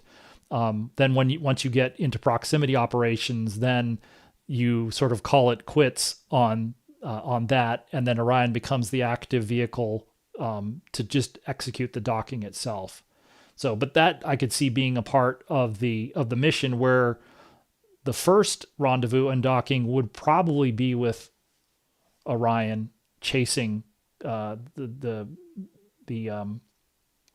it wouldn't necessarily need to be. It would certainly be interesting whether you would just roll all of that up together, where the lunar lander is loitering before the launch, but then Orion just launches into an orbit, and then the lunar module does the single approach and docking, or whether you would do like Apollo 9 did. But again, slightly different situation, where Apollo 9 was all of the hardware was launched on a single vehicle. In this case, you would be talking about at least 2 launches, or 3 if you're talking about both lunar landers. So I could see, depending on the Delta V requirements, maybe conserving Orion Delta V to some extent. Whether Orion would do, I would say, thinking about it here on the fly, since Orion also needs to demonstrate its own ability to rendezvous and dock, I can see them wanting to do a demonstration for each spacecraft, where each spacecraft is the chasing spacecraft, but they may also play the role of a target in the midst of all of this. So. But it's interesting to think about. And it's hard to believe if they have been thinking about this for 2 years, that they don't at least have a preliminary outline. And I think, unfortunately, we're sort of back in, we're in an area kind of like the launch periods for Artemis II, where they have preliminary information probably through 2026. Like you could even have presumptive launch windows for Artemis II into 2027, because they're just every lunar month on a repeating basis. They can launch anytime when the conditions are correct. It's just they haven't got the launch vehicle and the spacecraft all the way to the launch readiness yet. But there has to be preliminary thoughts about objectives, and even some sequencing of objectives in order to, do that. They have 21 days to play with Orion capabilities. But I mean, again, and that's why we would be interested in talking about it now. Is again, it's not like just because the numbers are preliminary, you still start to understand what they're trying to do on that mission, in terms of the concept of operations. So how they're going to meet, what the objectives are, at least preliminarily, and then how they plan to meet those objectives. So.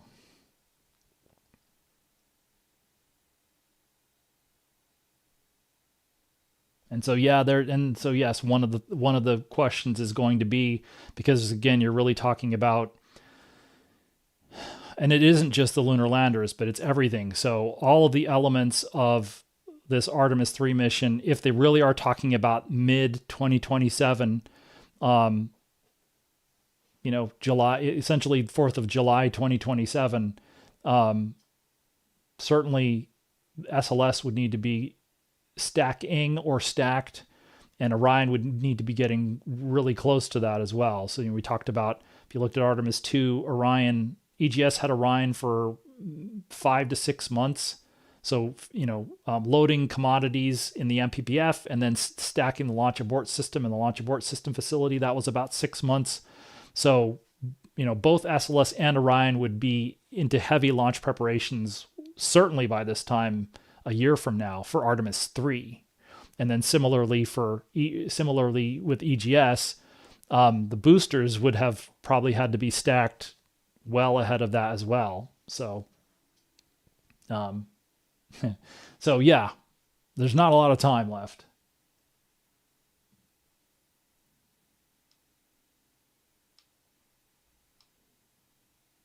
I mean, the question isn't it faster just to continue EOS? I think the question is, it's a part of it is money, but I think part of it also is we don't have a good idea in public about what the schedules really look like. So we have earlier dates, and the problem is that and it's not just EUS, but certainly in terms of what's happening with the US, we don't know what it's the same, again, the same problem as with the lunar landers and so on. We don't know current status, and we don't have a good idea about the milestone schedules and how they're doing, how are they doing relative to the milestones they need to hit. And so the thing is, so it's hard to answer that question. It doesn't seem like, again, given the history, and you could apply this to other programs too, but because it's continued to slide, and it doesn't, again, I would have thought that they would have been, that the structural test article would have been ready to ship to Marshall by now. It's hard to tell whether they're going to be ready to ship by middle of this year, or we really don't know when. And obviously, probably the even bigger question is about the flight article. And so we don't have, the big picture question there is, whether you call it Artemis IV or whatever, what is a realistic readiness date for EUS for stacking that vehicle at the Cape?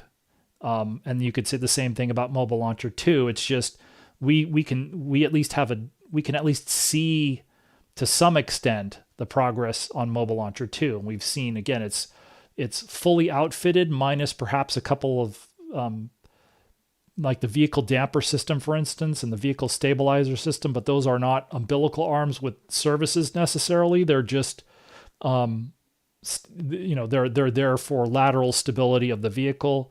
They would have hydraulics hooked up to them to retract them at launch. But at this point, Bechtel's working on outfitting the mobile launcher. They've hung all of the umbilical arms on the umbilical tower. The tail service masts are installed on the deck, and now they're working on all of the subsystems, all the fluids, all the electrical, all the data, all the networking, etc. And so it just looks visually, because you can see it if you're at the press site at Kennedy, like they are making progress. And, we've seen them do some swing tests of the crew access arm for that. That's a hydraulic system. There's obviously more to it than that, but we can at least see the progress. You could say the same thing about like Starship, because a lot of work on Starship is done outdoors. You can see progress to some extent.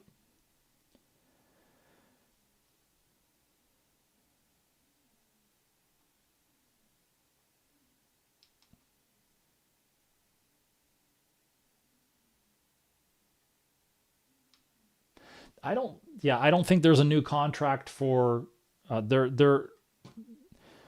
it's possible that the mechanisms, it's a good question, which is, how is, if Blue Origin, for instance, is ready, or maybe even step back, how is Blue Origin being compensated for acceleration approaches? And you could say the same thing about SpaceX to some extent. But SpaceX was already the prime for Artemis, for the lunar land. I have to be careful about Artemis 3 and Artemis 4 now, but Starship HLS is the prime for the Option A lunar landing, the first lunar landing still. And so how are they compensated now for any work that they're doing now? How are they compensated, or is it again sort of a milestone based thing? There should be something there about how that works. And I don't know if we've seen anything on the procurement side or not. It's not like it's hard. Some of these things are hard to, even if you directly ask people, it's hard to find out.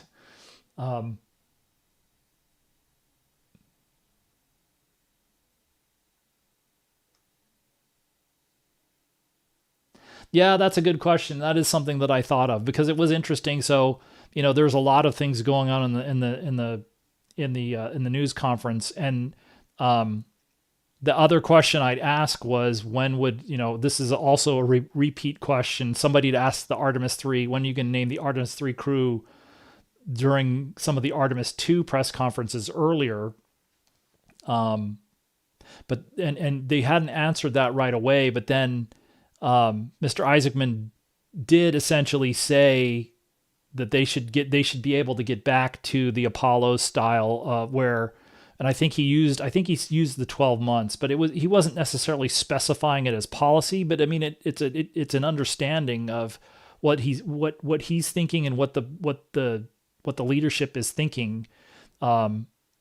And it would be nice to know, because then that gives us at least a better idea of when to expect it, even if, again, we aren't necessarily holding them to it, but it at least would make some sense. And so, again, if you're using the Apollo analogy doesn't work in a lot of cases, but if we're just citing the history of it, again, if you some of these, again, just being a kid back then and reading some of the books, but the Apollo 11 crew was named in early January 1969, and then they landed on the moon, 6.5-ish months later. So now, to be fair, there's all sorts of trades back and forth. All of them had either trained as prime or backup crews on lunar landing or lunar missions.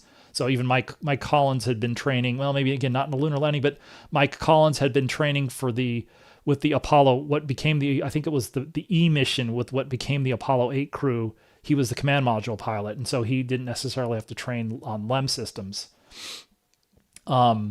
But so it's not exactly the same. But I understand what he's trying to talk about there, and basically saying we shouldn't need 18 months, because that was the line from the previous administration, which was they would like to name the Apollo 3, Artemis 3, when it was a lunar landing mission, crew between 18 to 24 months before the mission. And so now, if the expectation is that they're going to do it faster than that, okay. And they would have to, obviously, now, because now we're talking about significantly less than 18 months to Artemis 3.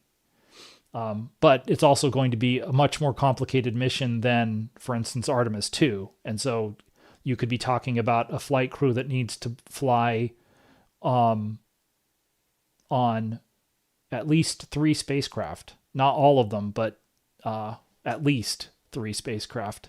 And then other, you're also talking about perhaps upper stages. I guess you're still training on ICPS at that point. Well, no, it wouldn't be at least. It would be up to 3 spacecraft. But still, it could be, and the spacesuits as well.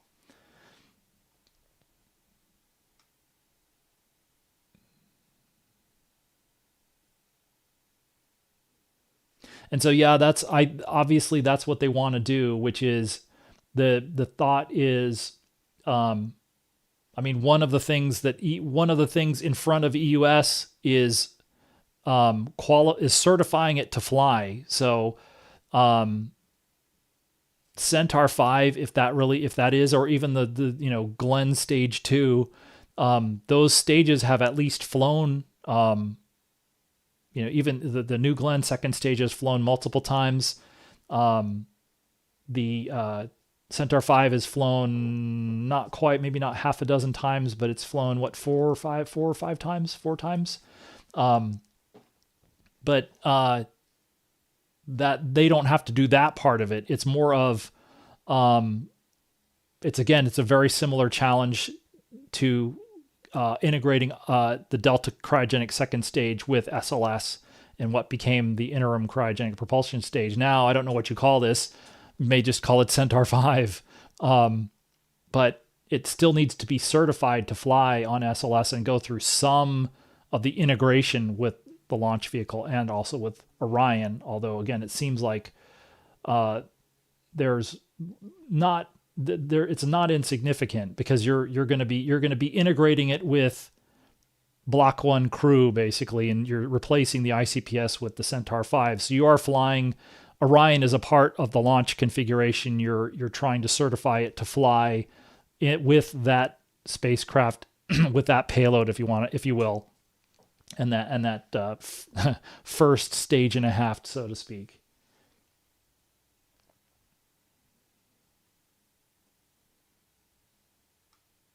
And so and that's why maybe Mobile Launcher 2, when I first was listening to it,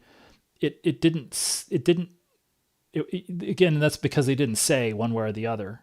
But it's a resource. Mobile Launcher 2 could be a usable resource. I don't know about exploration upper stage, but I guess you could. But it wouldn't necessarily be for Artemis 4 or 5. It would be for something else beyond that. Hi, Teddy. What's up, bud? Unfortunately, buddy, I need both of my hands at the moment to scroll through questions.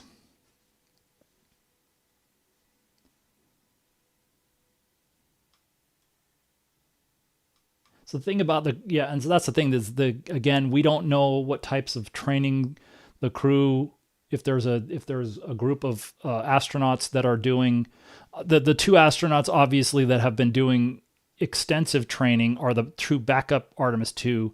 But again, I don't know how they're going to work the agreements there, since Jenny Gibbons is a Canadian Space Agency backup, and how they're going to do the trades for seats like that. But, again, you would think that both Andre Douglas and Jenny Gibbons would be certainly good candidates. But there are a lot of astronauts who could, who are capable of doing that. The question is, what type of training are they doing? And I think that question was asked in the briefing on Friday. It's just, I think they just didn't want to talk about that right now, I guess. But I don't think that that would necessarily be critical path or crew readiness or crew training. I imagine that mission operations directorate, flight crew operations directorates are going to be happy to fly more frequently and to fly and for there to be less time in a way. It's just, again, can you certify that the crew's ready to fly the missions and that they can get through the entire training template in a year?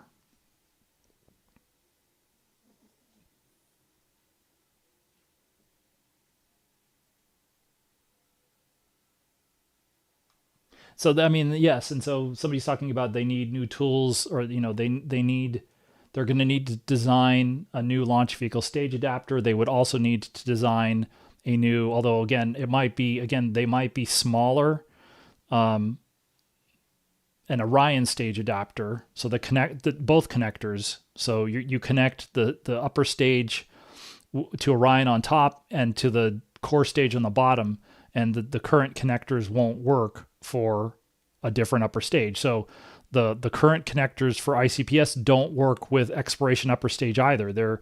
Those are called, for exploration upper stage, they have an inner stage which connects the aft adapter of the EUS to the core stage, and then they have the universal stage adapter that connects the forward adapter to Orion and also has room for 10 to 15 metric ton class spacecraft, depending on which solid rocket boosters. But now that's one of the things that they would be, again, there does no longer seems to be in the plan, is this 10 to 15 metric ton co-manifest capability to launch with the Block 1 or Block 2 vehicles. The Centaur 5,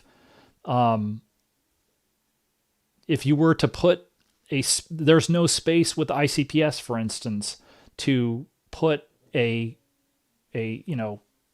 like a mission module, anything other than these secondary CubeSat payloads.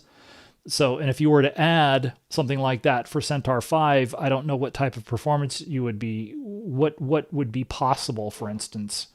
There are lots of questions about that. Again, things like the mission profile. Can you fly to a circular parking? You can't leave it completely in a circular parking orbit. So then are you wasting core stage performance? Or do you still transfer the core stage performance like they do with ICPS? So just like ICPS for Artemis II, ICPS is doing a significant percentage of the translunar injection burn for Orion, and then Orion does the rest. You could even make the argument that the core stage is doing part of the translunar injection burn for ICPS, and then they're transferring that performance from core stage to ICPS to Orion eventually. Certainly the case for Artemis 1 and for what was Artemis 3. So how's that work with a different upper stage? For EUS, it was different. So they staged way below orbital velocity. But again, we didn't get good numbers on that, where we're talking about an orbital velocity of on the order of 7,800 meters per second. And we heard rumors that they were talking about the core stage staging around 6 kilometers per second. That's a significant underspeed, so to speak. So again, those would be the types of questions that you would be talking about.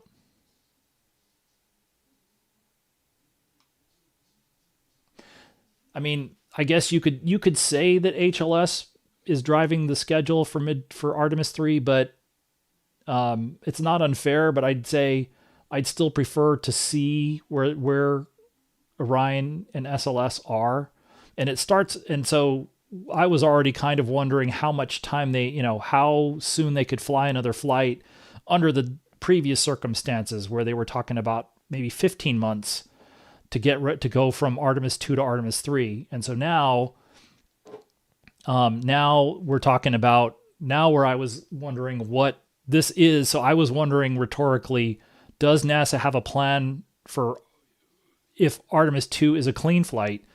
Now where you're talking about this little time between Artemis 2 and Artemis 3, where Artemis II might not be done until, you know, maybe they're not really gonna dig into post flight until maybe Memorial Day, and again, it depends on when they're ready to launch. But you're now talking about they will have consumed a third of the year, perhaps. Looking for Teddy again. I'm sorry, buddy. I don't think I can do this for very long. Oops. Oh, sorry, buddy. Okay, bud. We can do this for a minute or two. Oh, this is just not. This is not good for you either, buddy. No, Zippy.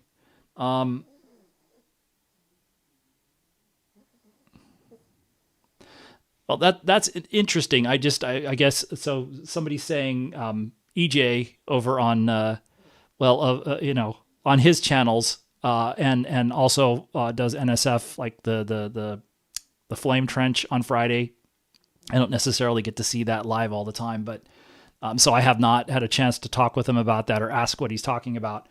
I mean, you could do that. It's just that they have not talked about what their plans, if EUS and the upgrades are in their plans for Artemis 6, for instance, or whether you would give, if you had the money, if you wanted to do the sort of gold-plated, expensive version of this, or actually, if you wanted to be ridiculous in terms of the money that you spent, why couldn't you? This is what I was wondering about in terms of capabilities with the programs and the maturity of the programs, is why they had to retire Block 1 and Mobile Launcher 1 and ICPS when EUS started. I mean, I understand why, because they don't have the money to support both of them. But assuming that you said money was no option, why? So again, with this new plan, why couldn't you fly again? Maybe as I think it's being implied here, why couldn't you fly this standardized Block 1 vehicle, and then start flying Block 1 or start flying Block 1B and or Block 2? Maybe bring those two online at the same time when it's available. That's still a long ways away for Block 2, but I mean, in theory, but again, given the positions that we've seen in the past, I would be surprised if the White House wants to extend the life of SLS. Pardon me. I think this is more about achieving the near-term goals. I'm sorry, buddy. I'm going to have to put you down. Ugh. Sorry. This is about, the sort of the near-term mandate, which comes from Congress, which is about the race with China, the race with the calendar, but also again, there are these, you hear about sustainability. I just don't think, maybe a more charitable way of putting this is, I don't think the White House's opinion about the sustainability of SLS has changed, even when they made this decision. This is more about the next, approximately 3 years. And they just haven't been they aren't willing to talk about what they want to do beyond that. And then similarly for the Gateway, for different reasons. But again, if you're just talking about in a vacuum, you could expand the infrastructure at Kennedy Space Center in theory too.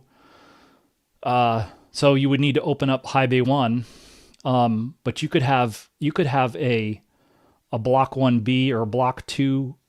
You could set up High Bay 1 to stack Block 1B and Block 2 vehicles on Mobile Launcher 2, and you could keep High Bay 1. You'd have to do some smaller scope modifications. Obviously, they would need to do that to support what they're talking about here with this standardized Block 1 with the mystery upper stage. But they would, that isn't, it doesn't rule that out. I think it's just, again, hard. It's hard to believe, especially without them stating it. because they could, again, if that had been the case, if they really wanted to keep US, they could have said, no, this doesn't, we're just pushing EUS out to Artemis 6 or 7. I mean, they could still do that, but they were given multiple opportunities to do that, and they could have denied that they're canceling exploration upper stage, which would have, to me, would have been, from a clarity standpoint, if that really wasn't their intent, it seems like a natural thing to say, is that's not the intent, basically, quote unquote, that's not the intent here. We are not canceling exploration upper stage. Because I don't think you have to carry out a contract action to not cancel something that's already under contract. So, yeah, there's that.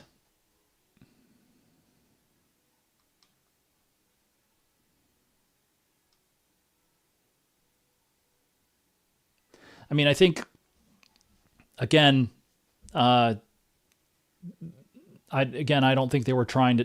I don't think they were trying to be clear, unfortunately, but I think, again, that's why this is a divide and conquer. It's hard not to look at it, again, given the context of what the White House just proposed last year, which is canceling the SLS upgrades, which is this first step towards towards retiring SLS down the road.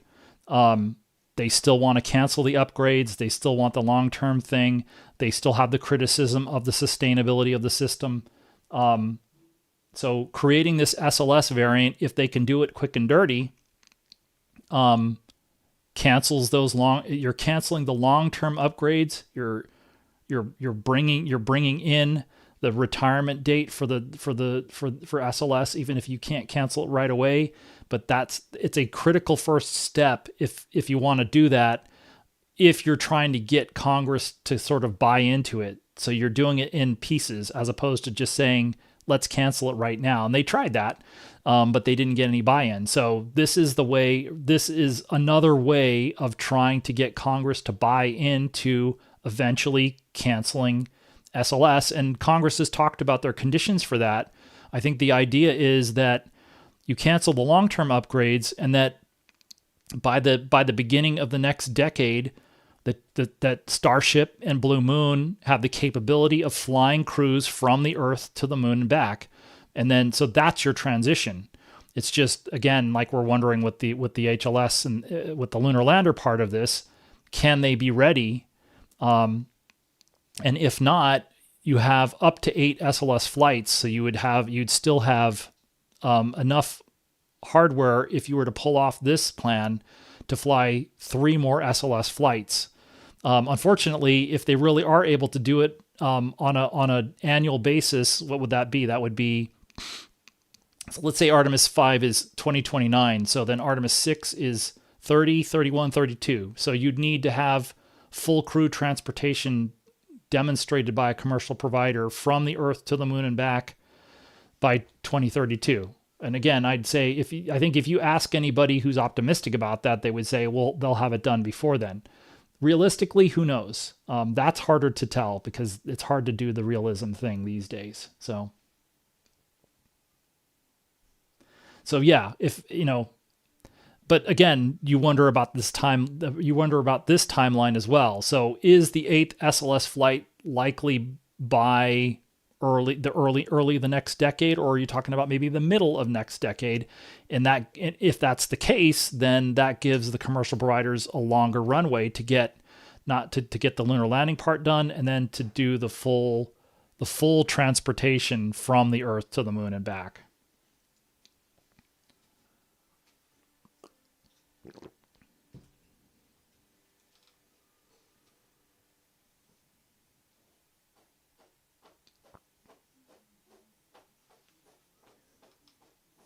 So yeah, I mean, it's possible they call this Block 1A, but there was a Block 1A. I wonder if I have that graphic, just because it's again, historical curiosity.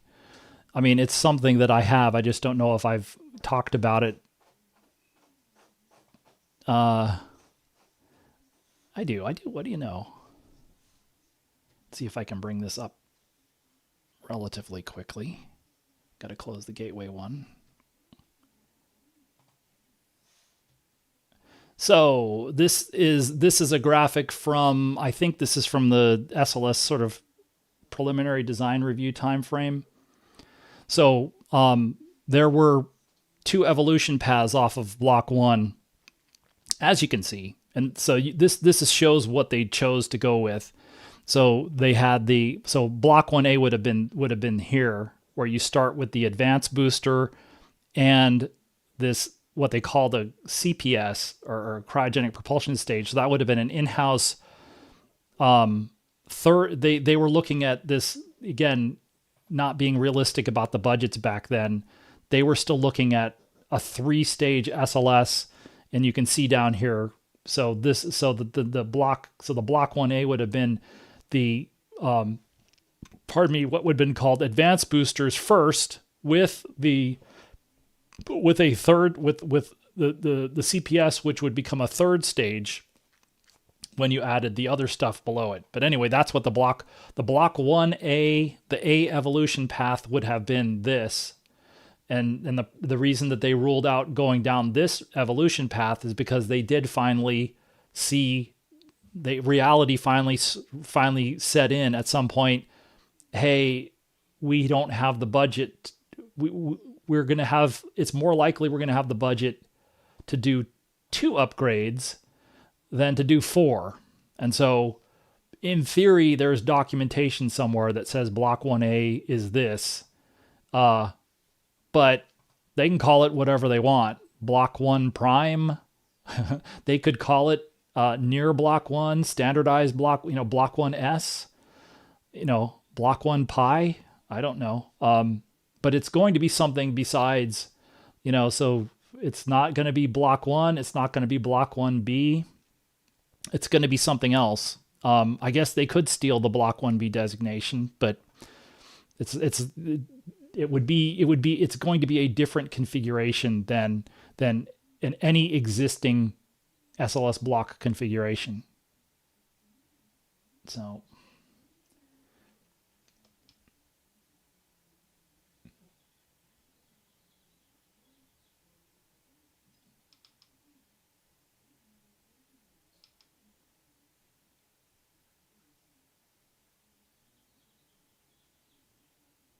well, and yeah, and I mean, so yes, so in terms of talking about EUS and Block 1B and the issues that they've had,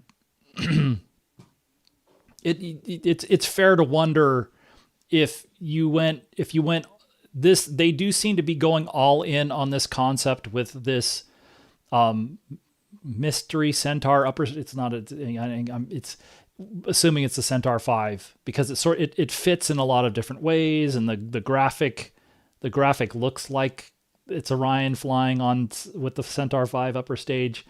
But what if you went? So they're going all in on this, because again, the time frames they're talking about to fly 3 times in the next less than 3 years. Actually 4 times if you include Artemis 4. What if they were willing to go like that all in on EUS? Well, we don't know what the problems are with EUS. We don't know in terms of schedule. What if they went all in on that? And same thing with Bolé.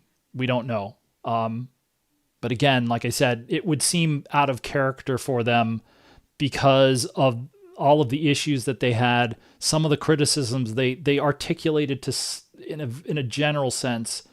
They did not criticize EUS directly, but some of the things that they're talking about flight rate, etc., are talking around the problems that they have with SLS and sustainability, affordability, cadence.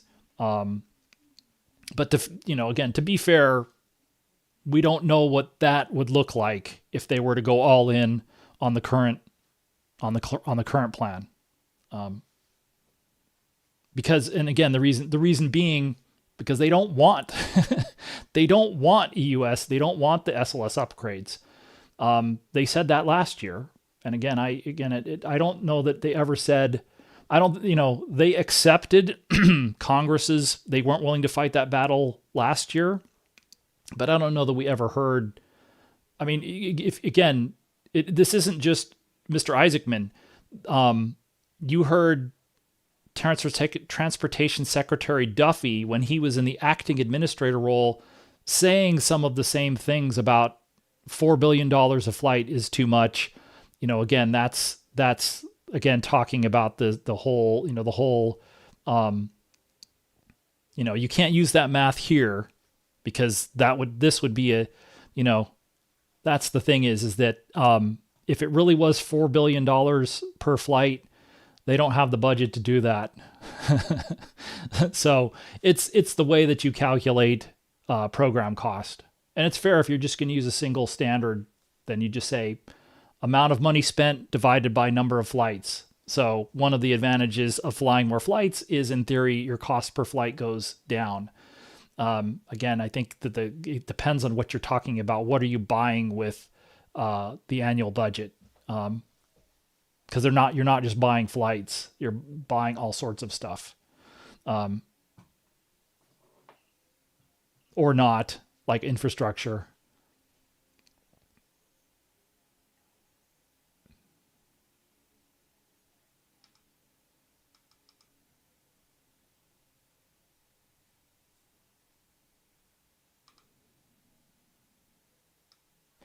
So let's see. When did they deliver it? I don't think ICPS. I mean, again, we were sort of, some of us were going back and looking at it happens more than once, but if you go back and look at the Block 1, SLS Block 1 design phase, they pretty much stuck to that. So they got through critical design review in 2015, summer of 2015. It might have been a stretch for them to fly by the end of 2018. I think that's what they were talking about at the time. But the issues, they had big issues with assembly and test and production. The core stage was the element. But they delivered, United Launch Alliance delivered they delivered the flight unit, which was all that they ended up, all that NASA ended up buying with the first contract in 2017. So, I mean, it was an already flying stage. They made they made a few modifications to it. Again, LH2 tank stretch. They added, I believe, an additional hydrazine bottle or maybe it was helium. I don't know if it was pneumatics or attitude control or both, but minor-ish modifications to it. But it was right. It would have supported a launch by the end of 2018. It's just that, and the same thing with the boosters probably as well. It's just, again, the new piece was the core stage, and it just took them a long time to get to nail all of the things down, especially, again, the process and then the parts, the supply chain, and especially, getting those, up to speed and going through an entire quality flow, etc. So it wasn't the ICPS necessarily. And again, because it's sort of it's a secondary, just like Centaur 5 would be if this becomes a SLS upper stage. It's a secondary, it's a secondary customer to their primary customers. They're taking it's an additional stage probably every, one, like they probably only need one stage a year tops, whereas the delivery rate that they would need for the Amazon launches is much higher than that. Much higher than that.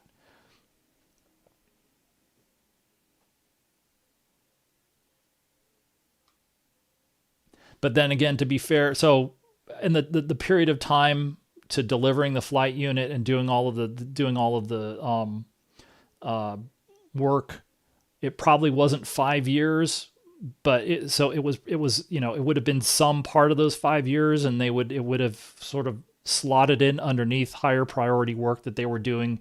Again, in terms of preliminary and critical design review, they're focused on the core stage, but you're still talking about, I think, having something ready in 18 months would still be, you're still having to be optimistic about, are there really no compatibility issues with this stage? It fits perhaps from a just from a it fits size wise. It's more of, again, how does it fly? How does it fly with SLS literally, and then the other compatibility issues. How does it fly with SLS? How does SLS fly with it? Those types of questions. And I don't know whether, again, if they can clear that by analysis, then that's obviously going to speed up the certification process.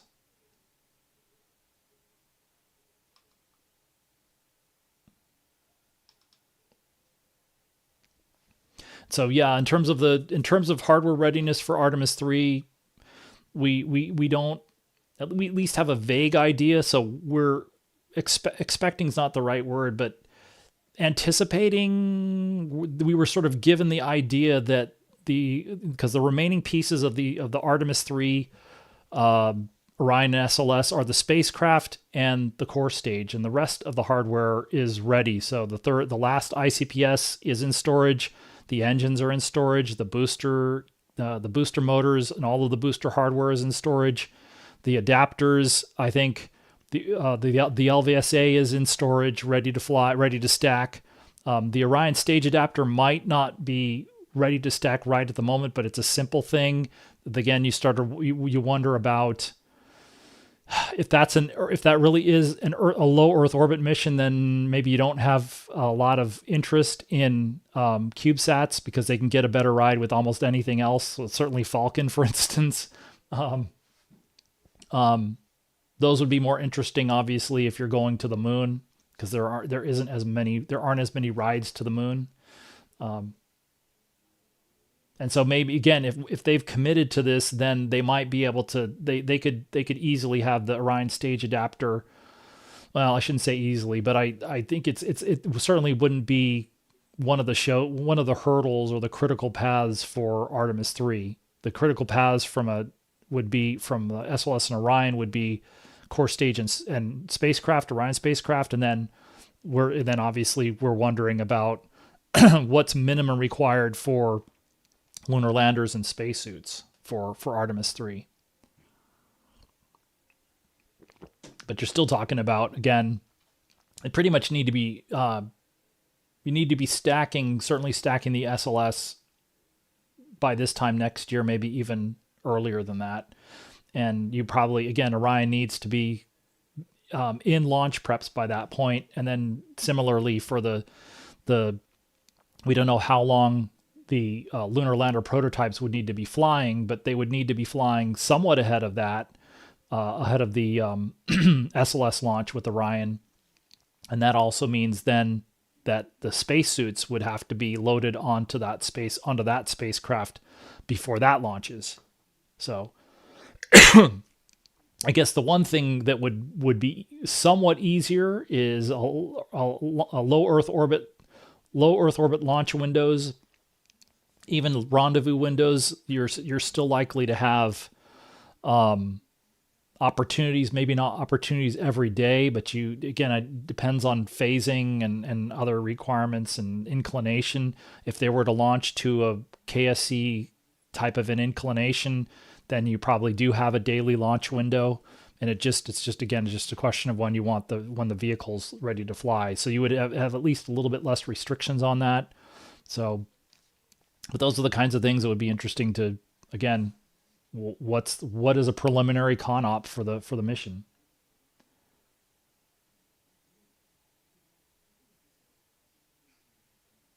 And so yeah, there's that. So again, it remains to be spelled out, because the plan now is Artemis III is a low Earth orbit rendezvous and docking mission between Orion and HLS, one or both of them. Artemis IV is a lunar landing, no gateway. Artemis V is a lunar landing, no gateway. And so, and those missions are either using ICPS or they're using an SLS upper stage not named exploration upper stage. So, these elements on here are not part of the plan for Artemis 3, 4, or 5. And that takes you all the way through the rest of this administration. So what are the plans? That's the question. What are the plans for the SLS upgrades? What are the plans for Gateway? Even if it's after Artemis 5, they didn't talk about that. So you could, if you want to generalize, what are the plans after Artemis 5? Obviously, they're going to want to continue to do lunar land. I think they may have said they want to continue doing lunar landings after that, but they didn't say anything about, again, what's the role? What role does Gateway play in that, if any? It's hard to. It's again, given the way that they talked about standardizing on a near Block 1 configuration, doesn't sound like EUS is a part of those plans. Doesn't sound like Mobile Launcher. Well, it doesn't sound like Mobile Launcher 2 is part of the plans, but it, again, maybe, again, we don't know how they're going to make this schedule work out. And so maybe that is a resource that you use for quick and dirty schedule. But we don't, EUS and Bolay, the SRB upgrade, don't appear to be in the longer term plans at this point, and neither does Gateway. They didn't articulate those, so you know, we don't know if they are a part of them. They'll need to articulate how they fit into the plans eventually, but they don't seem to be part of the plans for the rest of this administration. And so, what, you know, does that mean if the power and propulsion element and the habitation and logistics outpost modules are ready to go sometime next year, that they don't launch them? I mean, that's an open question, certainly at this point, but it doesn't mean that they couldn't. They could launch those. It's just, again, we don't know what their plans are. It's not needed for Artemis 4 now. Probably not needed for Artemis 5. If they are needed, they did not spell that out. And so again, that's why I think it was Ken Kramer who asked that question about Gateway. And if he wouldn't have, eventually somebody else would have. So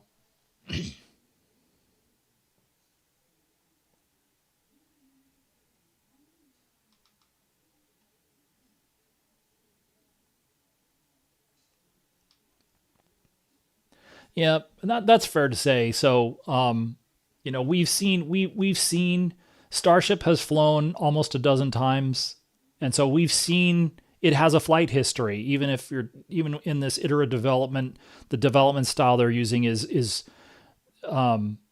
unique. We don't see, especially for something that for a super heavy lift. I mean, and it isn't just a super heavy lift launch vehicle; it's a super heavy lift, rapidly reusable. So it's not just, it's a unique system, and they're using they're doing development of it in a unique way, certainly for this, but certainly on this scale. Teddy's so excited he's napping. Sorry if I'm putting all of you to sleep too, but I appreciate the folks that are sticking around, and it's taking me a while to get through this. But let me know, actually, again, maybe in the comments later.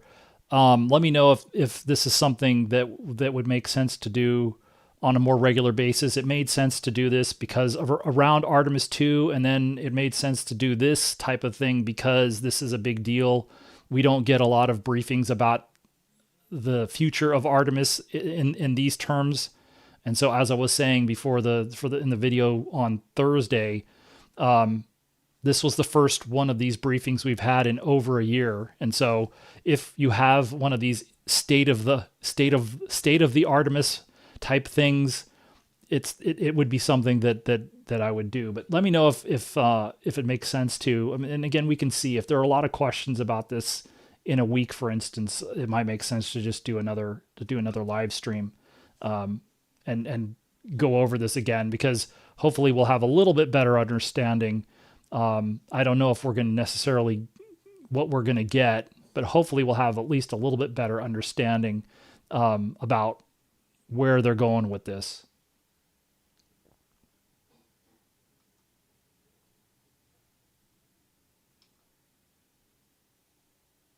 Well, and so that the way I understood the concept for Artemis 3, they don't want it's an and not an or for which lunar landers. Orion has a capability. The one thing that they did talk about when this whole concept of flying Orion in low Earth orbit, and not to go too far into the constellation versus, there was a constellation version of Orion, there was an ISS crew rotation version of Orion, but they went away from that because constellation was canceled. But there was a question whether Orion could fly in low Earth orbit for the entire 21 days it's certified for with a 4-person crew. But NASA did say, not this about 18 months ago, that was the one thing that they did say, which was that Orion can fly in low Earth orbit with a 4-person crew for 21 days. So that gives you a decent amount of time to do a series of rendezvous and docking demonstrations. So what they talked about yesterday at least seemed plausible, since they were talking in very broad terms. But in theory, if both providers could have a prototype, a crew-rated prototype in low Earth orbit at the same time in about a year, maybe a little bit more than a year, but like mid-2027, if those could both be on orbit loitering, then you could launch Orion, and in theory, you could do some type of rendezvous and docking, since all 3 of those vehicles have the capability to be active chasing spacecraft. You could mix and match those. So you could have where you would have a test objective in theory for all 3 of them to demonstrate the ability to do an active rendezvous, proximity operations, and docking. But Orion, you might not necessarily need to see Orion do it with both lunar landers, but you would want to see them do it with one, and it not necessarily be a lunar lander, but you'd want to demonstrate that capability for Orion, even let's say Gateway.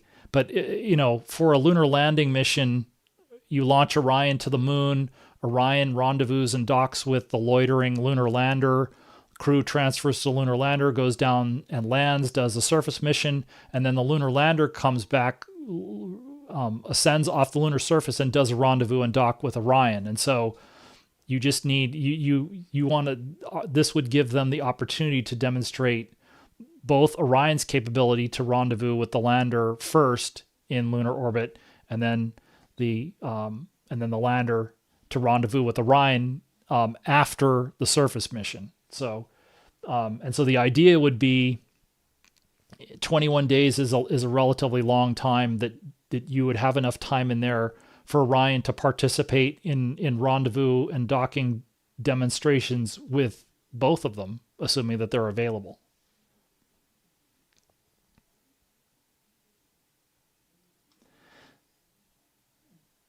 The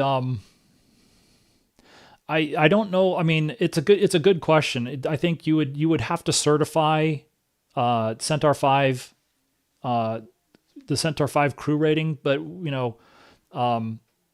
they used the emergency detection system for Starliner and Atlas and that Centaur stage, Centaur 3, I guess, because again, we don't know. It's again, the devil's or maybe the angels in the details in this thing. United Launch Alliance has a common avionics suite, hardware and software, or at least that's what they call it. In theory, that's being used across Delta, Atlas, and Vulcan, and so in theory, you could, they would in theory need to do MMOD type of analysis for Centaur, but it would be the same thing, I think, actually would be different. Well, no, it wouldn't. It would be the same, because if you're talking about flying lunar landing missions, and Centaur is going to have to fly it's going to have to fly an Artemis I style conop. So perigee rays, well, I assume perigee rays burn, but we'll see. But some sort of a perigee rays, OMS 2 shuttle style burn, and then TLI, and so they would obviously have to certify it. But if again, some of the things that they did for ICPS may apply mostly or completely to Centaur 5 as well. But again, that's where these are the types of things that are certainly a question, and we're just waiting to get a sense of that. Of course, we don't know how much they're going to talk about that, though.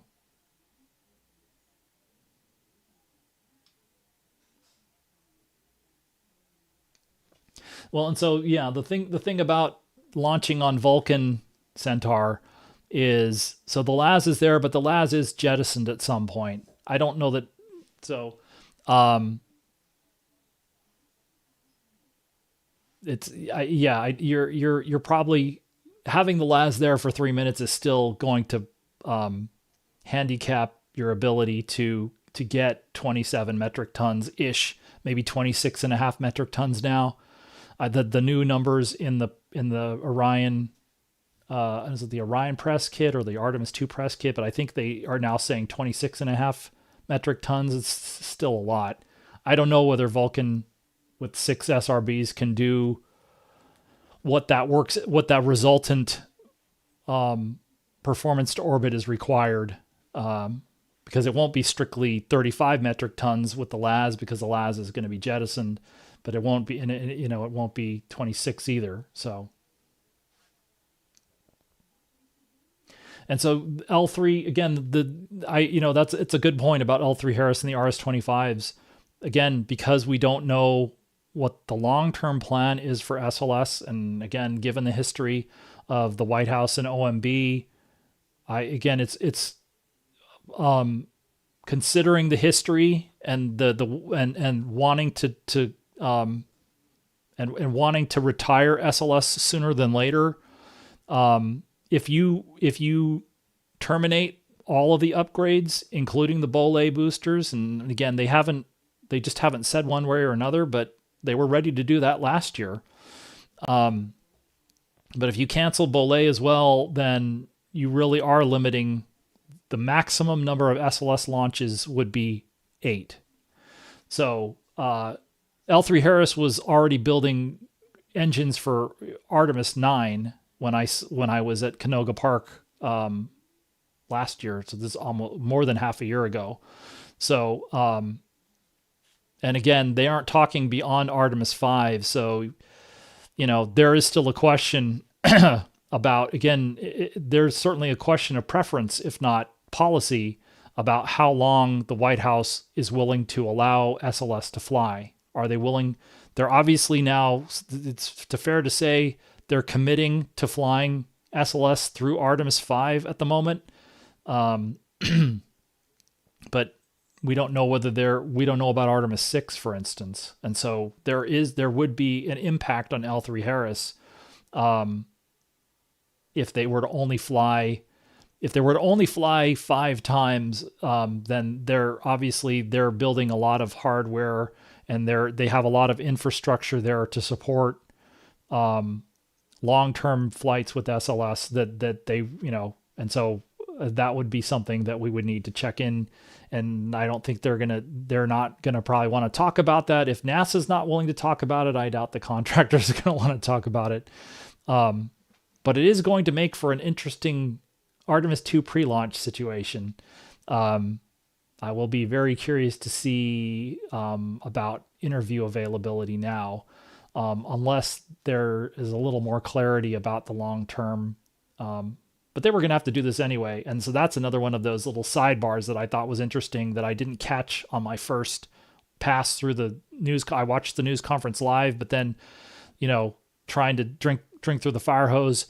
But one of the things that Mr. Isaacman noted, I think at the top, I think it was at the top, but he noted it somewhere, which I thought was interesting curiosity wise, was they were prepared to do this announcement on that date, whether that had been setting the Artemis II launch date. If they hadn't had the ICPS issue, they would have been doing the flight readiness review, and they would have come out of that briefing and they would have announced this with an Artemis II launch date. So they were, the point being, although that's interesting, just maybe as a curiosity, They don't have a lot of time, and so uh, this if Artemis 2 launches in goes for the early April window, we might not see the budget request in total, but that's going to have to come out at some point. If it doesn't come out, or is then I don't know, that they're going to leave it up to Congress, and I don't know whether Congress is going to be totally thrilled with not getting,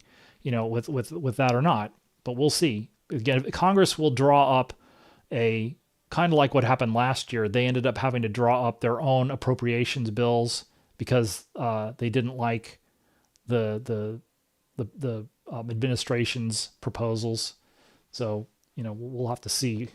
We'll have to see how far into the budget process they've got. And again, this being the first an early preview of the fiscal year 2026 president's budget request.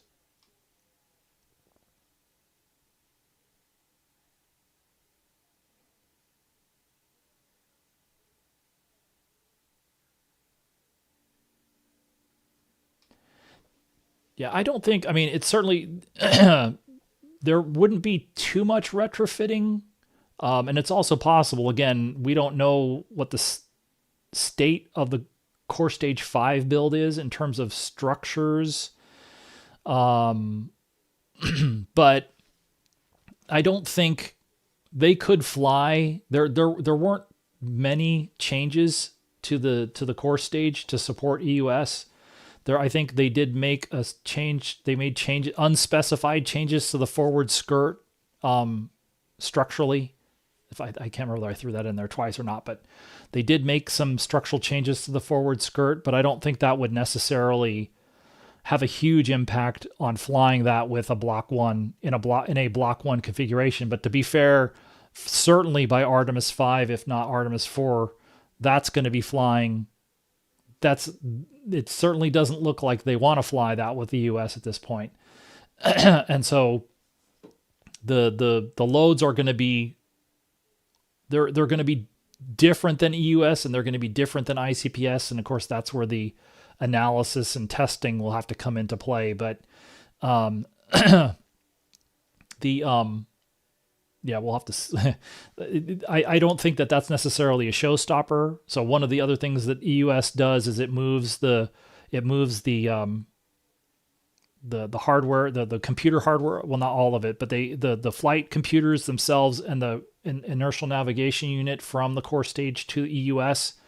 But they have the software for block one that would have to be.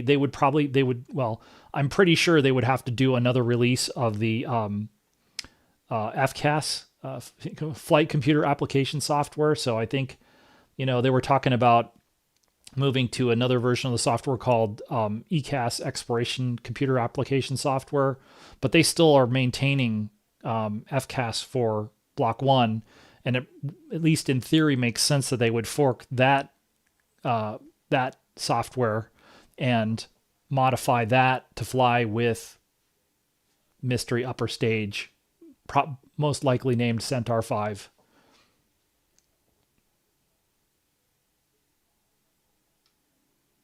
But you would just basically be you'd just basically be flying that computer hardware in the forward skirt and on the forward dome of the LOX tank, like they're doing right now.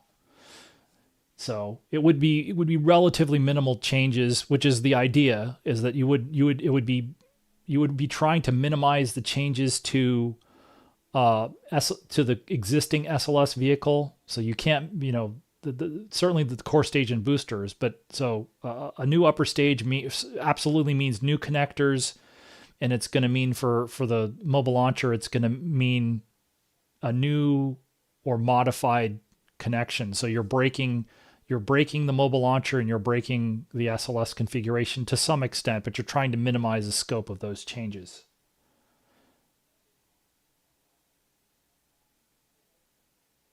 And I doubt they don't have time to launch an uncrewed version of this. They don't have, and certainly don't have the hardware to do it. So they're you're probably going to be using some kind of variation of the rationale that they're using, for instance, for the heat shield.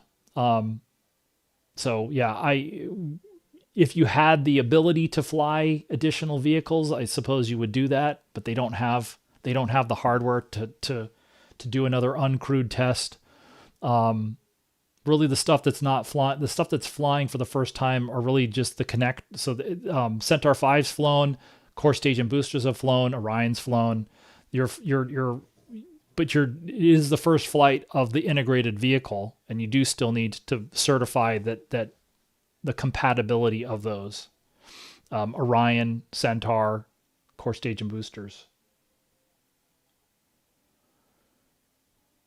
And so, unfortunately, well, I don't know if I have, I put it in the videos back then, so I probably do have it. Let me see if I can pull that up, because since I just was looking at that,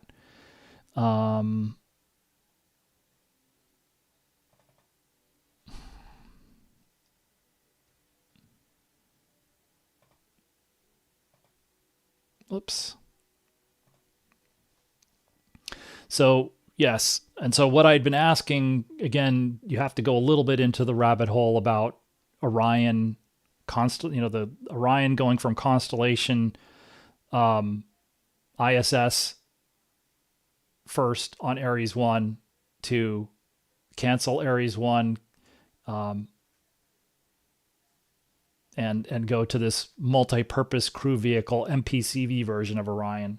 It's still the design is, it comes from the constellation designs. But anyway, the question about the thermal issues were, because we were talking about Orion in low lunar orbit, the concept of doing that was the conops for constellation lunar. They had they had a water sublimator for an additional level of active thermal cooling. But I think, again, because they're not being specific or trying to provide additional information to clarify, and if I had to guess, the issue for Orion, even in low Earth orbit, which might have a more difficult thermal environment, is that the conop for a standard, like a lunar mission, and the Aerospace Safety Advisory Panel was talking about defining design reference missions. But if we kind of think of it that way, the design reference mission for lunar, for Orion long term, would be for Orion to loiter in lunar orbit, either low lunar orbit for constellation or NRHO for Gateway, for this current architecture, for up to 6 months, where you're flying, you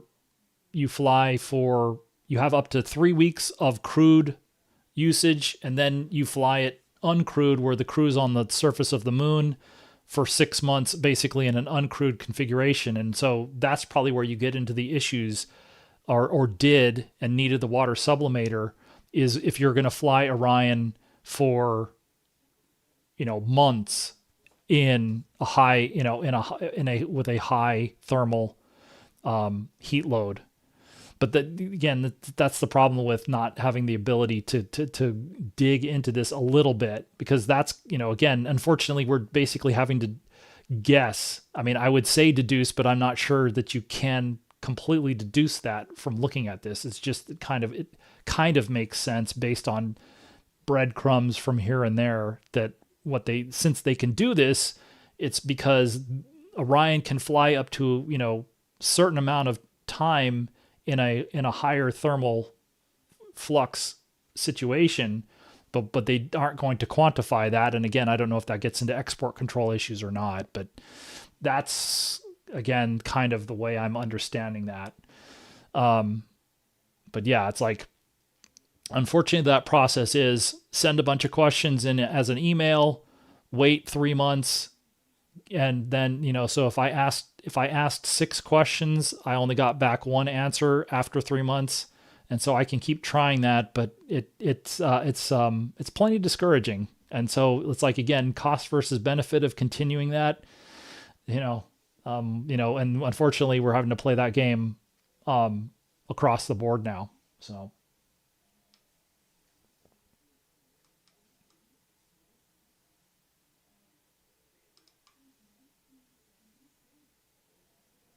yeah, would have been nice to have updates. We didn't get any updates on. We didn't get any updates on the current status of any of the programs. We got a little bit of information from Amit Kshatriya about Artemis III, Orion, and SLS core stage.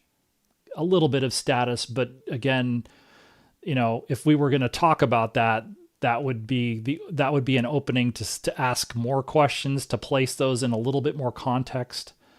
Certainly on the calendar. So he was talking about the Orion getting close to heat shield mate. But again, we saw the Artemis II schedule get elongated by the issues with they had a battery issue. They had a digital motor controller circuit issue. They ended up having to go into the vacuum, the vacuum or altitude chamber in the ONC building multiple times. And I don't think that was that was the plan. So we don't know what that thing looks like. The schedule for the Artemis III Orion. And then similarly, we have maybe even a little bit less certainty about the Artemis III SLS core stage build. We have an old mate, a final engine section to 4/5 mate date of spring. So maybe that's mid-year. But we don't have a handover date, a DD250 date, so to speak, to EGS. But you can probably work backwards from it. I did as an exercise, try to do that. But if they're in a hurry now, you have to start to shrink some of these things now. Even though I at the time asked, and I got the sense that they were thinking the Artemis III campaign would be approximately take the same amount of time. It would be in the ballpark. And so, trying to think when they started. I mean, it was about a year. Although again, this would be a little different in that you'd be starting stacking, and Orion's probably in a position where you can start Orion pre-launch processing at the same time. Whereas they started that maybe a couple of months behind the SLS stacking. So that gives you a couple of months extra, or you can shorten the schedule a little bit, a couple more months. But, again, all of that, it would just be easier in theory. It would be easier to understand for sure if they would just lay that out. Again, even an understanding that it's just a preliminary, they're always preliminary forecasts. That's always the case until they lift off.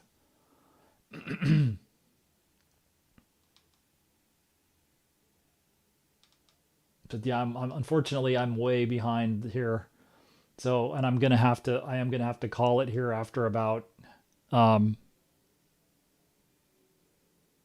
So I think what I'll do is, I will try to. Well, let me see. Let me go through. Let me see if I can find anything else here. I know you guys. Basically, I fell way behind your conversation. It looks like, and so you guys have rightly talking amongst yourselves.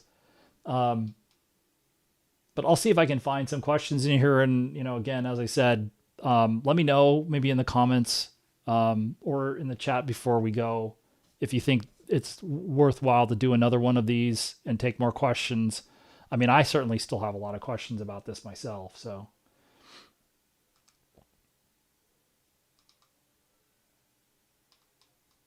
I guess I can catch up. I mean, not too much I can add about Starlink and some of the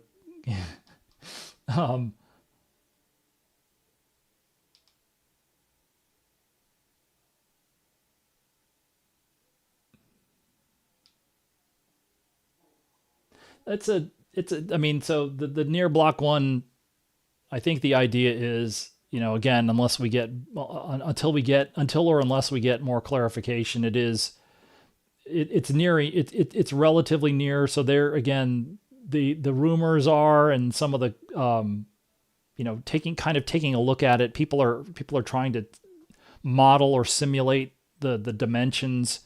If it is Centaur 5, that you can put that in the Orion SLS stack without moving the Orion on the Mobile Launcher 1.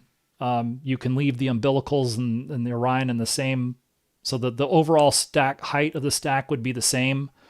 And so that would, in theory, you'd be minimizing at least as much as you can, but you would not be eliminating the changes to the vehicle. You would just be minimizing them over, for instance, the differences between the Block 1 and the Block 1B vehicle. But the thing is that that's not really the issue with the Block 1B vehicle. Is just, again, availability. The EUS is still going to need a couple of more years before it'll be ready to fly for the first time. So their belief is, the belief in this new plan is that they can get Centaur 5 ready to fly on SLS faster, because the thing is, 2 years, I don't know if there are questions whether EUS will be ready to stack, for instance, 2 years from today. It would need to be in order to fly. Well, no, I take that back. That wouldn't work for Artemis 4 anyway, because Artemis 4 is now early 2028. But so that's what I mean is, especially a first flight campaign, like even late, I think even if you were to use the Artemis 5 date is closer to the old Artemis 4 date. And I think the question is, we don't have any sense. We don't have any sense anymore about where the EUS schedule is, and whether it could make that end of 2028 date itself right now, let alone an early 2028 or even a mid 2028 date for that matter, because it will have to go through a bunch of tests. Now, again, I wonder.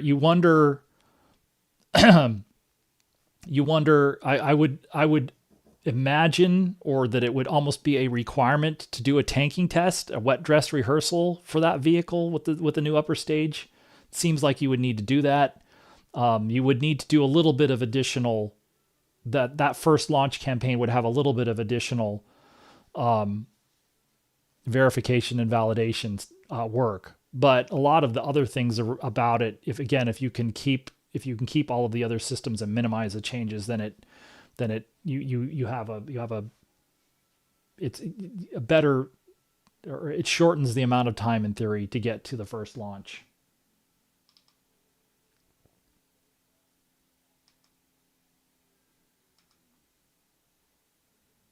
Oh, see, now it's scrolling me down there anyway.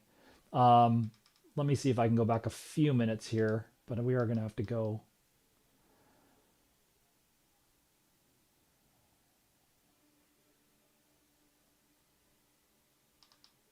I think some of these questions are still going to, or many of them, or all of them, are going to be around in a week. But yeah, again, let me know. Again, if people think this is enough, that's fine too. But we'll see. I mean, the other thing, like, again, I could also do something where kind of like today, where I'm trying to present, just say here's what's happened, and then take questions. Although, again, I could also maybe, especially if we don't get another briefing in the next week, which I think there's a good chance we will not, is to just come back next week and take questions, or next time and take questions.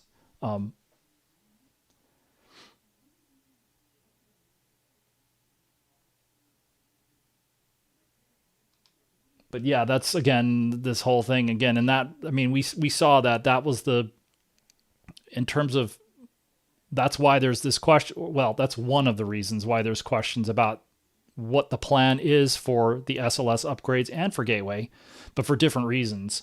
For Gateway, it's, if you're not going to add the modules or spend the money to fly the modules and assemble them. And we know that, we also know from last year, if not going back even farther, that this White House and the OMB have no use for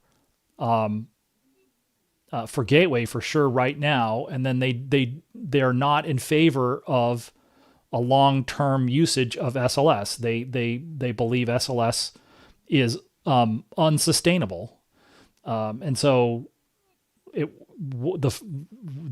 a way to get to the transition and retirement of SLS as a whole is to terminate the long-term upgrades. So you make SLS a short-term vehicle, and then you retire it. And so you really, unless you're going to just you could just say we're done, no more.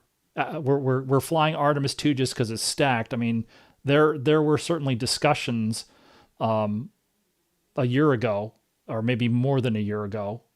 It was on the table at one point, late 24, early 25. But regardless, that was the plan last year, was terminate the upgrades at the beginning of fiscal year 2026, so in last October, and then retire SLS and all of the other programs related to it, Orion, EGS, at the end of, so you stop, you only fly Artemis 2 and 3, and then you retire everything. So the only thing left in fiscal year 2028, which would begin in October 2027. So again, by the end of next year, the plan had been that you would have finished flying SLS, and then the only thing you're doing in fiscal year 2028 is just paying off the termination liability and closing the programs, and basically calling the movers, getting rid of all of the stuff, closing the offices, et cetera, et cetera. But you have to make, again, it seems like politically, you have to make it you have to first make it a short-termer, eliminate the long-term, and then, by doing that, you're basically defining a retirement date. And so, again, unless we hear of plans to use SLS for Artemis 6, it's going to be up to Congress whether or not SLS continues beyond that.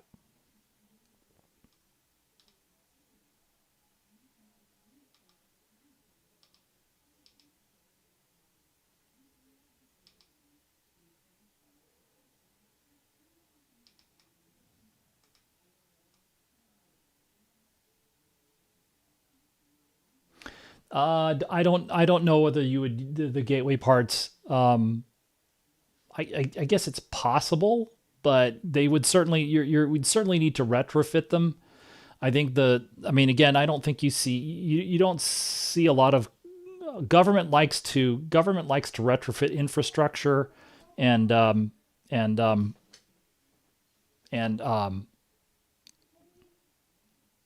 I need to go. It's time for Teddy's walk. But government likes to retrofit stuff. I think commercial tends to want to purpose build stuff. And so I don't know that they want to take a design and then try and make it work on the surface for, gateway modules on the surface, as much as design and purpose build surface habitats, surface logistics, surface infrastructure. So, and so what would replace SLS would be something using these systems that SpaceX and Blue Origin are developing, these that are lunar surface. What they need to do is obviously finish the lunar lander part of it, but then Starship is already designed to fly from the Earth. That system is designed to fly from the Earth to the moon. Not necessarily demonstrated flying back yet, but I think they would be looking at that at some point. And then Blue Origin perhaps could integrate with Orion. They could take the New Glenn vehicle, launch Orion on that, and then they have this refuel. The long-term Mark II architecture could be used to either with Orion at the beginning or as a long-term solution, or it could be used for a Blue Origin lunar transport spacecraft. So that's obviously, it's up to them. And I think the idea that what the administration wants to do is let a contract for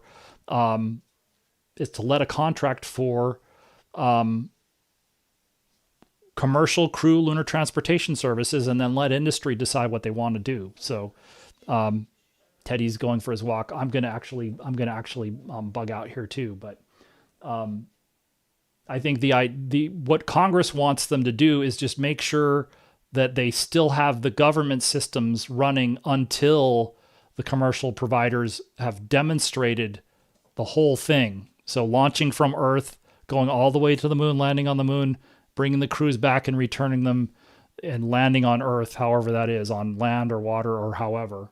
So, so that's the idea. So, but anyway, hopefully I answered some questions, but I did want to just kind of provide people with an update. There is more to it than the video. I just had I did an initial sort of summary, but there are again other things like what are the what are the impacts to the entire portfolio for Artemis, and so there will be more to talk about. Hopefully, we will hear more about these plans behind the scenes. I don't know how much NASA is going to be willing to talk about them, considering how little they were willing to talk about them, and considering that some of these plans are a couple of years old at least. We'll see. Maybe we will learn more, but I don't know when we're going to hear from NASA again. So we're publicly, so we're going to have to rely on other means of communication. So, but so I'm going to get going. Teddy's got some fire hydrants with his name on it, and so let me know again if again in the comments if you think if you want to do another one of these next week. And we can kind of decide if I have time, and if you guys want to do that, we can do another one of these live streams, and I'll hopefully be able to just take questions next time. But anyway, thanks again for your time, and I will see you next time.